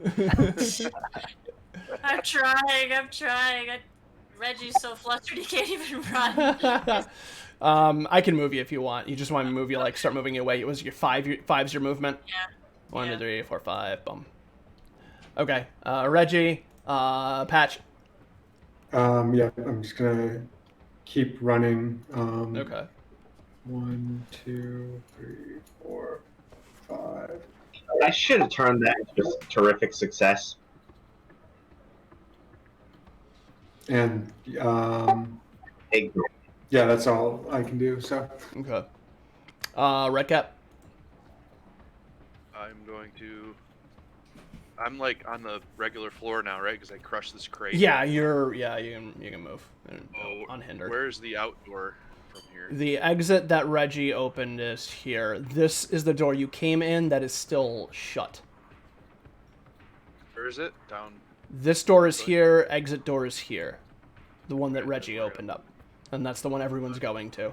3, 4, 5, 6. You're on top of Patch. Yeah, There you go. We're on the. Patch, you get trampled by Red Cap. All right. Every stormer for themselves. Fuck this! Get out of my way! All right, click. Leroy.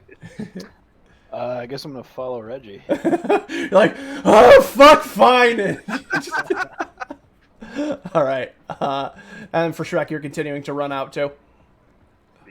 What are physical feats while I'm here? Is there one that makes you run faster? Because I'm gonna do that.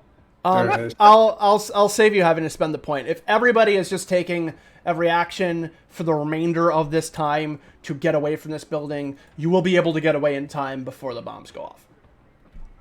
So if that's all you're doing, you know, we don't need to go through that. So you are getting out, you're hauling ass, you're getting like, you can get like about a block away.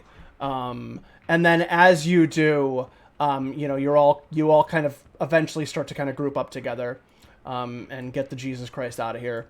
And then when you do, there is a very large explosion, that rumbles the ground, underneath you. The building, if you look back, you know, that Dave Beer thing is completely gone. The buildings on the left and the right sustain incredibly heavy damage, to the point where they're barely standing. And there is, I mean, you can see like the ceiling of the level above you kind of crack and crumble slightly. These buildings, the building above is half of it is gone. This is a massive explosion. This building is held like it is leveled a good chunk of things around you, and you get out of there. You get far enough away safely, and then shortly afterwards, like fire shivers just start barreling like past towards it as quickly as possible. And trying to take care of the situation. You communicate to the shivers like the details of what you found, and they take that into consideration when they're trying to clear it out. But under the assumption that that everything has detonated all at once, because that building is, I mean, there's, and then in regards to further structural damage, there is a hole from here down to the level below. Like, it is blown clean through the street. Jesus Christ.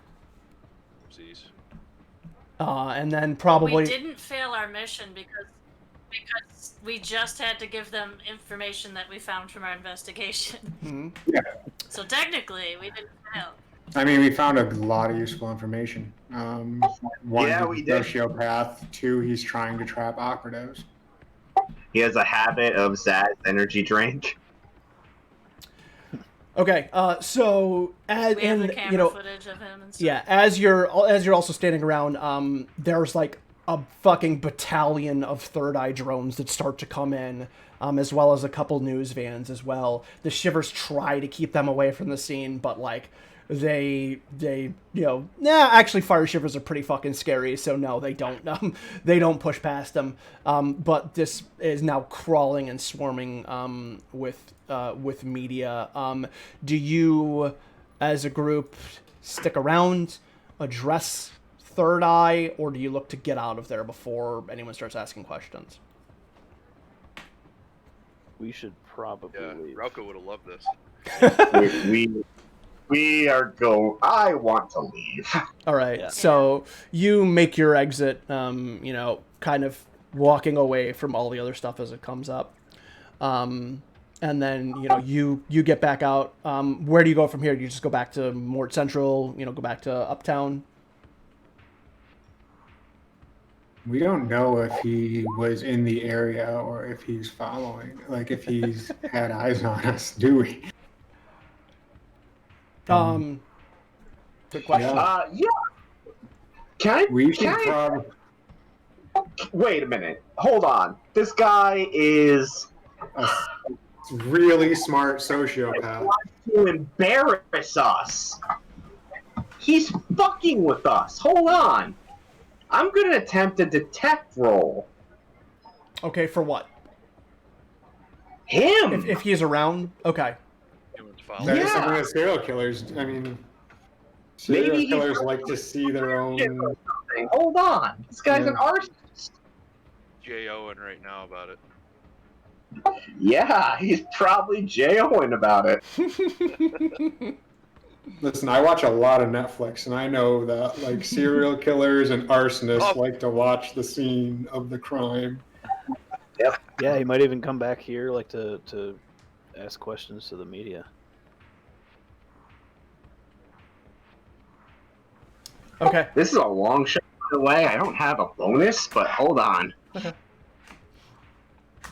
He's currently being interviewed by Third Eye as a bystander. 11, Okay. 13, 9, and 10. Okay. So you, while still managing to stay out of the eye of Third Eye News and whatnot, you kind of scope out the area to see if anybody leaves, anybody goes out. You do not see that, but you do notice that in one of the buildings, you can't see it, but for the purposes of, let me pull off the list. If I can't see it, I can hear it. It's higher. No, I'm not saying, no, I'm saying you can't, you literally, because of the dynamic lighting on the map, you actually can't see it. Let me turn that off, so you can see the map in full here. So over at this building, like right around here towards the back, if you can see where I'm pinging, you can see that, like the walls and everything being blown away. There is a, what looks like something constructed, like a metal stand, that has, a covering over it, and there's a small blinking light, coming from that direction. You just catch it out of the corner of your eye, but because everything got blown away, you can see that. I motion for the homies to follow me. Okay. Keep my head over there. Okay, so you're going over to check it out? Yeah, we're all going there. Okay. And I didn't see where you pointed it, so can you move us there? As you start to get to here, the fire shivers stop you. They're like, these buildings are not structurally sound. You are not allowed to pass. Pull out sleigh badge. Sleigh badges. They're like, you must be new. We have jurisdiction over you in any matters relating to the structural integrity of SLA Industries or the Mort City infrastructure. You are ordered to leave. All right, if we can't go there, can you bring us something from the scene? Like, what's the problem? I point the thing out to the fire shiver.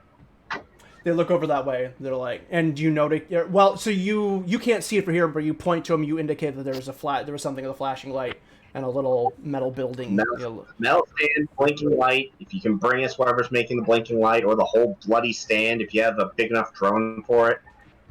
Okay. The shiver looks over. So the fire shivers also have like red body blocker armor, and it looks like reinforced in a certain way, where it looks like it's kind of tough to explain, but they're built more for fire protection as opposed to damage like bullet protection.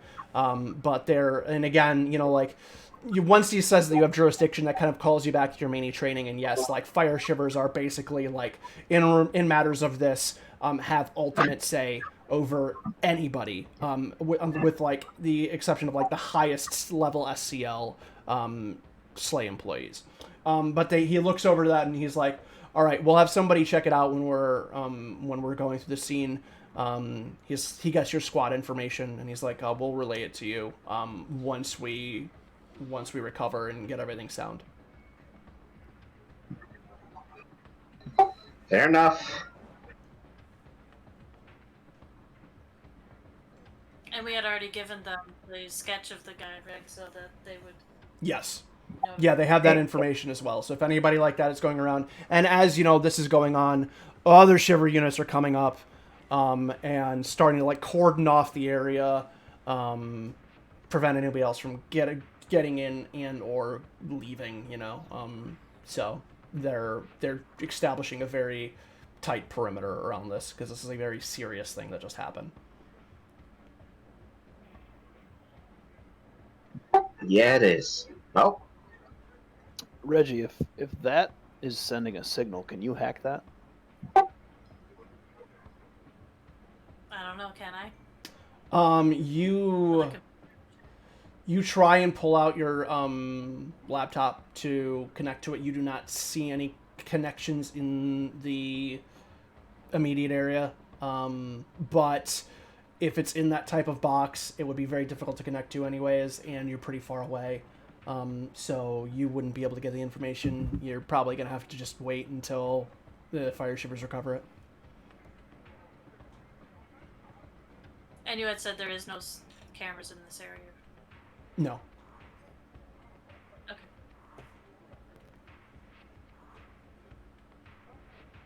Well, I mean, like I said, we technically did complete the task. Because all it and said no one was died. relay the information. Okay, so do you exit the scene? It just says... So Reggie pulls out the BPN. He's like, just said investigate. Didn't say anything about defusing a bomb. I think we can still cash this in, you guys. Well, yeah. Where it sounds like Reggie's trying to convince himself. I mean, really, Okay. So do you head back to Mort Central and file the report? Yeah, I'd say we should head right back to Mort Central. Yeah. Okay. Who's going to file the report? Well, here we go again with that. Well, I mean, I can. what's the skill you need for that? Admin and finance. Admin, finance. I mean, computer skill mentions something about... I can do it if it's Because- admin. I mean, I've got admin and finance. Well, because Hang on, I'll double check. computer says managing files and stuff. Managing- Word processing requirements for official documentation. So it's less about what you're processing and more about what you're saying in it. And the report you're giving. And let's double check admin and finance to see what that says. Because maybe I'm reading that wrong. If somebody finds it before me, please give me a page number. It is on 85. 85, thank you. And they're right next to each other, admin and finance and computer. Hey, look at that. Knowledge-based. Yep. So admin and finance is the knowledge of correct administrative practices, filing and understanding of financial budgets and management. Situation characters find themselves in correctly filing in requisition form. Stringent word processing requirement. Higher levels. Yeah, no. I mean, Sabrina, I think you're right on this one. I think it's going to be computer. So go ahead. Yeah, it looks like I had assumed... Because administration, I think, was like a different thing in the original, so I assumed it carried through to that. But, yeah, I mean, it's pretty clearly worded there, and it sounds like that fits better. So go ahead and give me a computer roll.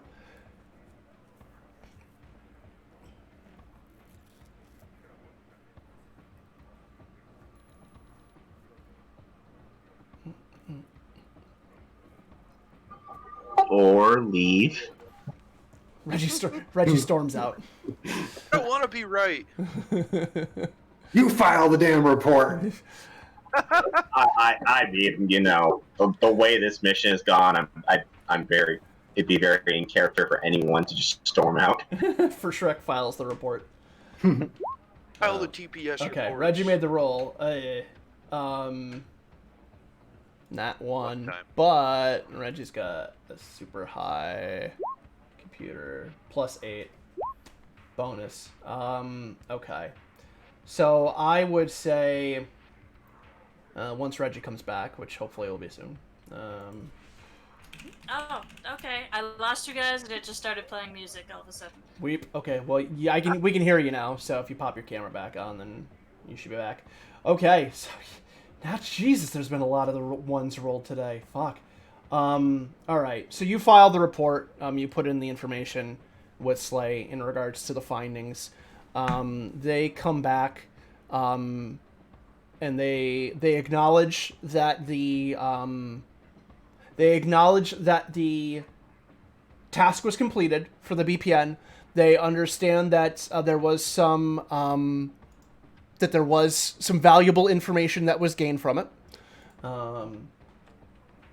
However, should the squad have not felt confident enough to approach the potentially dangerous situation, they should have turned in the VPN earlier with the information in regards to what was found. As a result, there will be a 25 credit deduction for each squad's member's pay. But there will be, but the SCL increase will stay the same at 0.3. So everybody will receive 200 credits each instead of 225.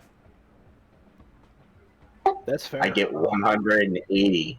Considering what happened, I'd say 25 credits is pretty fair. I mean, they also recognize that, you know, in a dangerous situation you tried to handle because you understood the urgency of it, but again, given the circumstances, you know, you maybe should have tried to find somebody more specialized to handle the situation. So that's the doc for that, but it's still considered fulfilled, and you still do get the SCL increase. Okay, so that is where we will wrap this up. Everybody take 2 XP. Does anybody want to make a case for anybody else getting an extra experience point? I thought Patch's freezer idea was pretty sweet. Okay. I'm with Patch using his magic creatively XP. Okay, Patch, take the extra XP. Sounds good to me. And we're actually ending a little early today. So for the record, now we'll get into the after party. So for the record, Patch, the freezing of the bomb, paused it. Had you continued to the left, once it thawed out, it would have resumed. And it would have gone back up on the scoreboard. But it was definitely a clever idea, and you deserve, definitely something for it.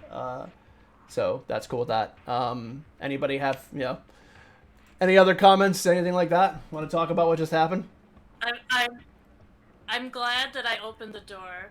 Yes. Because my thought was, if I get this door open, at least people can escape if this doesn't work out. Yep. That was kind of my thought. So it actually, at first I was like, oh man, I should have tried to get in the building. But then I'm like, it's probably better that I just got the door open so everybody can get out. So if you guys didn't have that, if for Shrek didn't have that moment of inspiration, were y'all gonna ride or die in that building? Were y'all just gonna fucking eat it if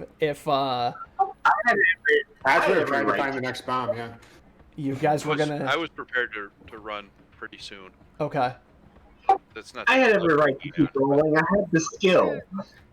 Well, you did, but I mean, you have 1 in it, and your bonus is real. It's like it's hard. Like it's easier for you in terms of target number than it would have been for Reggie, but Reggie's bonus is way the fuck higher, so it like counterbalances. You know, like you're so the way I imagine it is that for Shrek's demolitions experience is like, I get to throw grenades. It was not done with the intention of I can defuse a bomb. And like, bless your heart, you're fucking trying. Yes, you are absolutely not wrong. That's exactly. Yeah. I feel like even if I went in there with the limited amount of time, I might not have been able to defuse all the bombs because I don't move fast enough to get to each. But with the limited amount of time became way the fuck more limited because of for Shrek's failures. Yeah. So you know, had you when I originally kind of thought this up, I had gone under the assumption that you were all going to be in there together, or at least that most of you would be there together. Most importantly, Reggie would be there. But I also didn't think that you guys were going to approach it under the idea of this is a Dark Knight den. Which, you know, totally reasonable to understand, or totally understandable to think that. But when I put this together, it was the idea that you were all going to be in there, because the way that the doors worked is that they were on pressure triggers, kind of similarly to what the bomber had used in the past, where once anybody got within 2 meters of the door, it activated, and then as soon as everybody left and got 2 meters on the other side, it fired and slammed everything shut. And I mean, you could have you could have blown out a window here. Like, you guys could have got out otherwise if you needed to. It was more, again, meant to kind of start the clock and then, you know, just get you edged up and potentially focusing on other things. Well, I still like that patch. Was like, okay, we stay together. Yeah. The issue for me is that I don't have stealth at all, and it seemed like everybody was putting a big emphasis on stealth. No, and I also didn't understand the concept that we weren't actually next to the building. I thought I was near the building. I didn't realize that I wasn't even close. Yeah, because of like the weird dark thing. Yeah, like, I know. I feel like I should have been able to know that wasn't the building that I was standing next You're to. right. So I feel like that was a huge disadvantage. You're right. You should have. I like I said, I apologize, and that's kind of like the imperfect shit about Roll20. And unfortunately, because of the way like the dynamic lighting thing works, it's a little bit difficult to see that. But I will be sure to highlight that, or at least mention that in the future. As far as like, because I mean, like, there was people who were moving into here, so I assumed that you knew that there was a corner of the building to turn around. No, I didn't. Because I couldn't see it, so I had no idea. So people were just I really thought that I was next to the building. I didn't even know that I wasn't. Right. Okay. Yeah. Like I said, I will note it, and I will make more of a point in the future to point that out, as far as like, okay, you know, like, there is a alleyway here are your doors, you know, like, that's, I like the dynamic lighting because it's very like it does a good job of restricting what you can and can't see, but yeah, but see doors. Yes, I know. Yeah, that's unfortunately, I think maybe in the future I'll like draw on the layer, like actually like, yeah, just draw like just highlight red or like, something. yeah, I'll just do you know, like you know, door here, you know, door here, you know, and then this is the, you know, outline of the building, so, you know, you can like see it, you know, that way. Like, I'll do that in the future, and I apologize. Like I said, it's difficult sometimes when kind of setting stuff up and whatnot. That being said, no, I think that affected my decision on like where I was. No, yeah, and I mean, it probably made a couple rounds of difference, but ultimately, you know, I mean, like I said, for Shrek, like, bless him, you know, trying to defuse it, and I mean, like, he was the hero last time, like, totally understandable that he would, you know, try and pull that off again.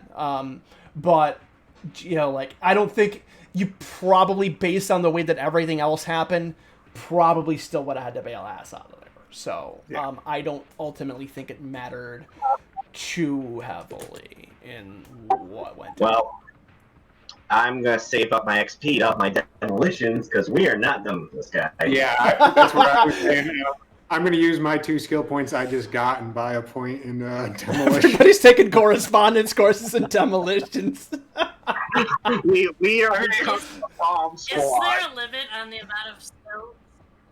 Is there a limit on the amount of skills, like individual skills you can take? Nope. You can take as many as you want. Okay, because mine's like, it's all like filled, so like if I took another thing... You've got one more, or did you, oh no, you took something else on that. I have an old version of your sheet. Yeah, no, you can take more than that. It's just that's, you know, that's what's listed there. I would just put anything else in like the notes section or something like that, but no, you can, there's not a limit to the skills you can take. Yeah, so I'm putting a point into demolitions, and I'm probably going to put points into some other stuff. Because I just read how to like actually spend skill points the other day. By the end of this, Red Cap's going to have fucking ranks in demolition. I've got 8 experience to spend, so... It takes like... I think I'll get you to 2. Oh, come on. I mean, it still goes off your knowledge, so I mean, like, I think its bonus would only be like, what's your knowledge, Red Cap? Like, you have this like 0 knowledge. Yeah. Yeah, I am not the guy to try Red Cap makes the roll, and he's like, this bomb. Saw this on TV, cut wire, sweat, profit. He knows it is a bomb, that's it. Okay, that explains exactly why you're a flat earther. Got it. Cutting 1 wire works. What will 2 wires help me do? I mean, I'll just cut it in half with this. I was about to say, if I punch this bomb, it'll probably stop. I punch other things and they stop moving. Yeah. Punch that guy's head off and he stopped. Bugs. Well, I can afford drugs, so it's a win. There you go. It's like you got the next score. That's all that matters. So, Click, what would have been your reaction to this mission, to this squad? Like, would you, like, what would your first impression on the group be? Well, not exactly a well-oiled machine as of yet, I would say. But then again, this is my first job, so I don't know how these things are supposed to go normally. Mm-hmm. It always seems like on the TV, you know, when I watch my detective shows, it seems to go more smoothly. Even on, like, you know, the news vids, I see these SLA ops, you know, with these extravagant stories. But I think more than anything, I'm glad that nobody died. Right. Considering the squad I just got assigned to. Right. And, you know, I mean, that's kind of a thing for all of you, too. Like, this for your first mission, but even for these guys, you know, when you went through your mini training, it was kind of even, like, basically implied. Like, Slay always wins. Like, you know, you guys are always going to figure it out, and you guys are always going to succeed. You are starting to realize very quickly that's not necessarily the case.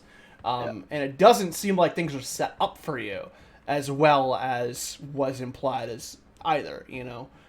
You are a lot less connected to that world than you thought you were going to be when you're out there. And you are kind of on your own, especially when you get down lower. Like, this was first level. This wasn't too bad. You had some cameras. But, you know, anything outside of suburbia is going to be very unreliable for a lot of different things. And that's where the majority of your work is. If you're doing shit in suburbia, it's probably like a fucking escort for an executive or something like that, you know? Or there's a serial killer bumping around suburbia. Right, yeah. So different, you know, thing completely. But you're, you know, for the low-level operative doing the missions you're doing, like, you are not getting the help you may have necessarily thought that you were going to. It is worth noting that the fact that I did, like, a bomb mission after the exploding deathmatch fiasco is not related. Total coincidence. I just thought about it like a half hour before the game started. Like, oh, that's funny. It kind of went the opposite. Things blew up way too much when they weren't supposed to. I mean, I briefly considered just having a bunch of sparklers go off if it hit 0 while you guys are in there, but no. A fire shiver that looks just like Kenny Omega goes. No, that's the bomber. The bomber's Kenny Omega. Oh, God. So. Okay, you gotta turn him into Kenny Omega when we can finally boss fight him. No, he'd have very low demolition skill, but very high combat skills. I don't know if you'd want to deal with that. Let's see, Kenny Omega and Slay, silverback armor for sure. Probably some sort of like very high rate of fire weapon. That'd be funny. No. He's very agile and stuff, so like he's a frother on all the good drugs since he has weird hair. I think he's on drugs, but I think he's still a human. Like, I think he's just I mean, he does have weird hair. Right. A little bit like above human average. Definitely a contract killer, like too crazy to be an operative. Yeah. Well, yeah, he's the cleaner, so he's the guy you clean. All right, so yeah, all right. We'll wrap it up there then. Like I said, any in-character postings will go in the pit. Out-of-character stuff goes in the out-of-character channel, and no one's got to make a new character, so I mean that's a win. And we'll be back next week. It's been 1 week without any character. It's been 1 week out of character. I haven't played a system this lethal in forever, so it's different. All right. Like I'm used to D&D 5e and Pathfinder, where it takes a little bit of effort to kill someone. I know. Well, I told I forgot who I was talking to about Slay. Maybe it was Kayla, but I mentioned when you hit 0, you don't get death saves. Like you're dead. Yeah. And they were like, oh shit. What was one of those things? Yeah. I mean, what was that? The other stream that I do on Wednesdays is 5th edition, and it's very different. Saves and just you have more of a chance. This is a lot darker and more difficult.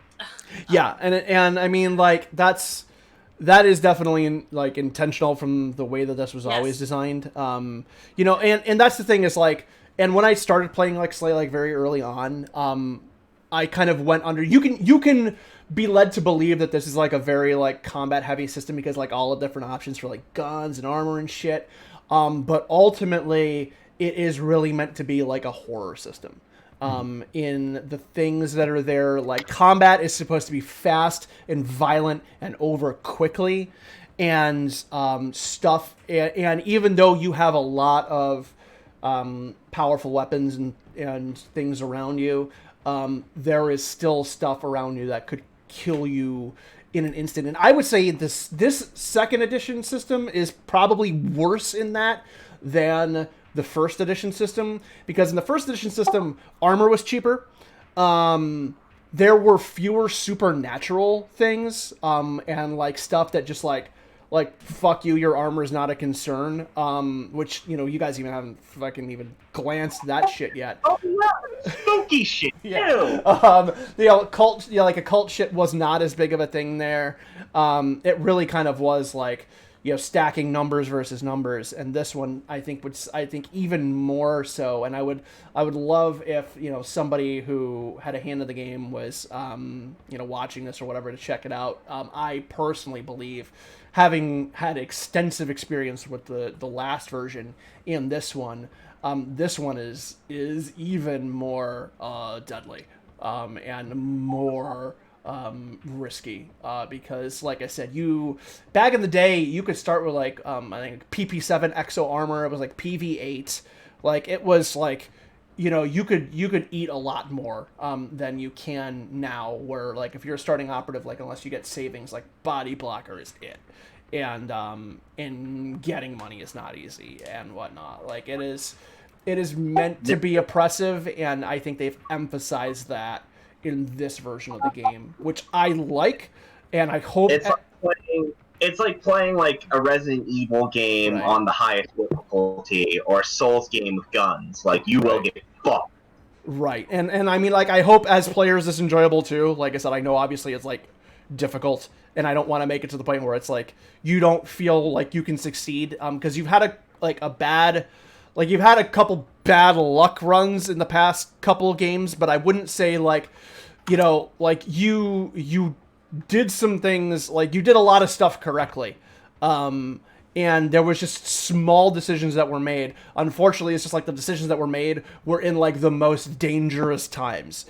Where like it's funny because like it's a thing of like with this one, I mean, or with this past one with Rauka, like you were goaded into a challenge, and you know you accepted it, and you know it went how it went. It could have gone either way. They were about on equal footing. With this one, in certain ways, again, like you're splitting up, which again lets you cover more ground, see more things if something is coming from different angles. Like it's a thing of, you know, it's you're going into a war zone. You don't necessarily know what the best course of action is going to be. So I don't think taking the wrong course, like I don't know, like hindsight being 2020, you could have done stuff differently, but I don't think you did anything wrong. Like I don't think you, other than like unfortunately like with Reggie's thing and Sab's not being able to see them. Like I will clearly more clearly define that in the future. But I don't think like y'all are like doing dumb shit. Like I think it's just like you are making a calculated decision. And even with the Rauka thing, you know, like it wasn't really a mistake. It was just like, okay, if we kill this thing, maybe the rest of these guys will bail and we won't have to deal with them. And that wasn't wrong. Like, I mean, you know, Rauka was badass. Like, oh, sure. We every right to think he could handle himself in melee. He was ripping dudes' heads off left and right. Yeah.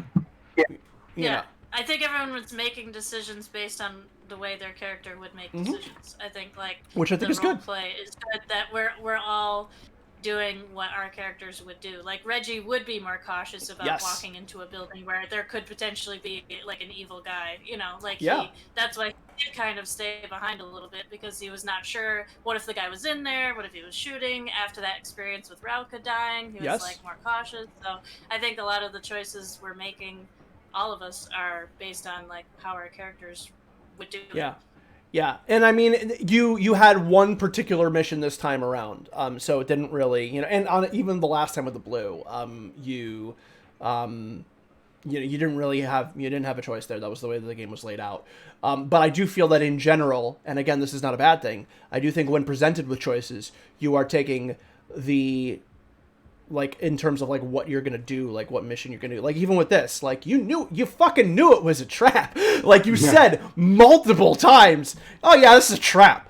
But you walked into it, like, because you're like, we have to deal with this. Like, so I don't, you know, again, like you're taking the riskier but more interesting and, you know, braver decisions, which, like, you know, somebody mentioned, you know, the Game of Thrones killing off the interesting character. Similarly, in Game of Thrones, being brave can get you killed.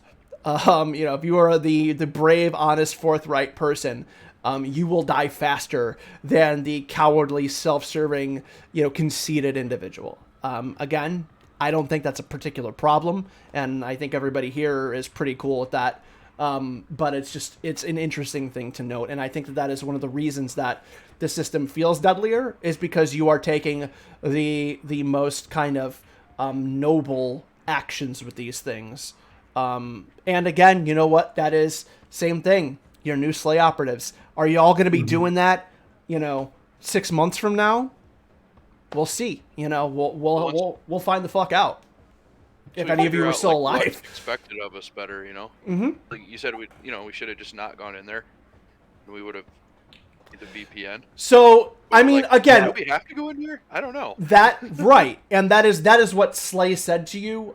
You know, and but again, given a different circumstance, maybe they would have told you that, you know. But again, you know, had you had gone through and done everything correctly, they would have said, yeah, that's what you should have done. You know, like it's good. Hindsight's going to be in the fact of them as well.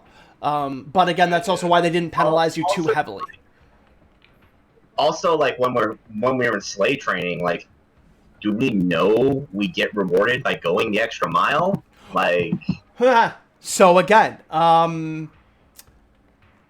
if you're officially for your training, you would probably say like, yeah, like you follow all the leads, you do what needs to be done, you do your due diligence.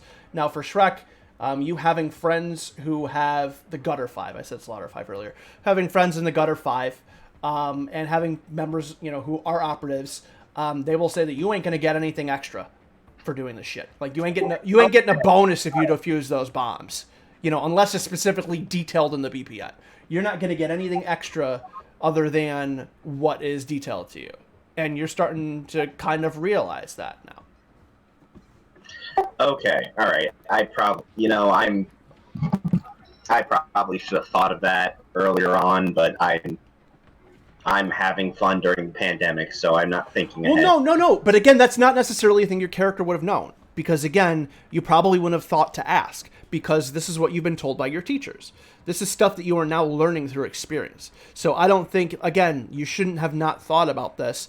Because you're a new guy, and you want to impress, and you want to move up the ladder, and fuck, we're only at SCL, 10.6. Like, how do people get to SCL 3? Like, it's like you're anxious to make a good first impression and perform well, get in front of cameras, get that notoriety, get more money. Like, you are not in the wrong for trying to do it in those ways. But as time goes on, you will learn the way that things operate, and maybe you're still going to try and be that guy, because that guy will still get extra media attention. Like, there's still benefits of that.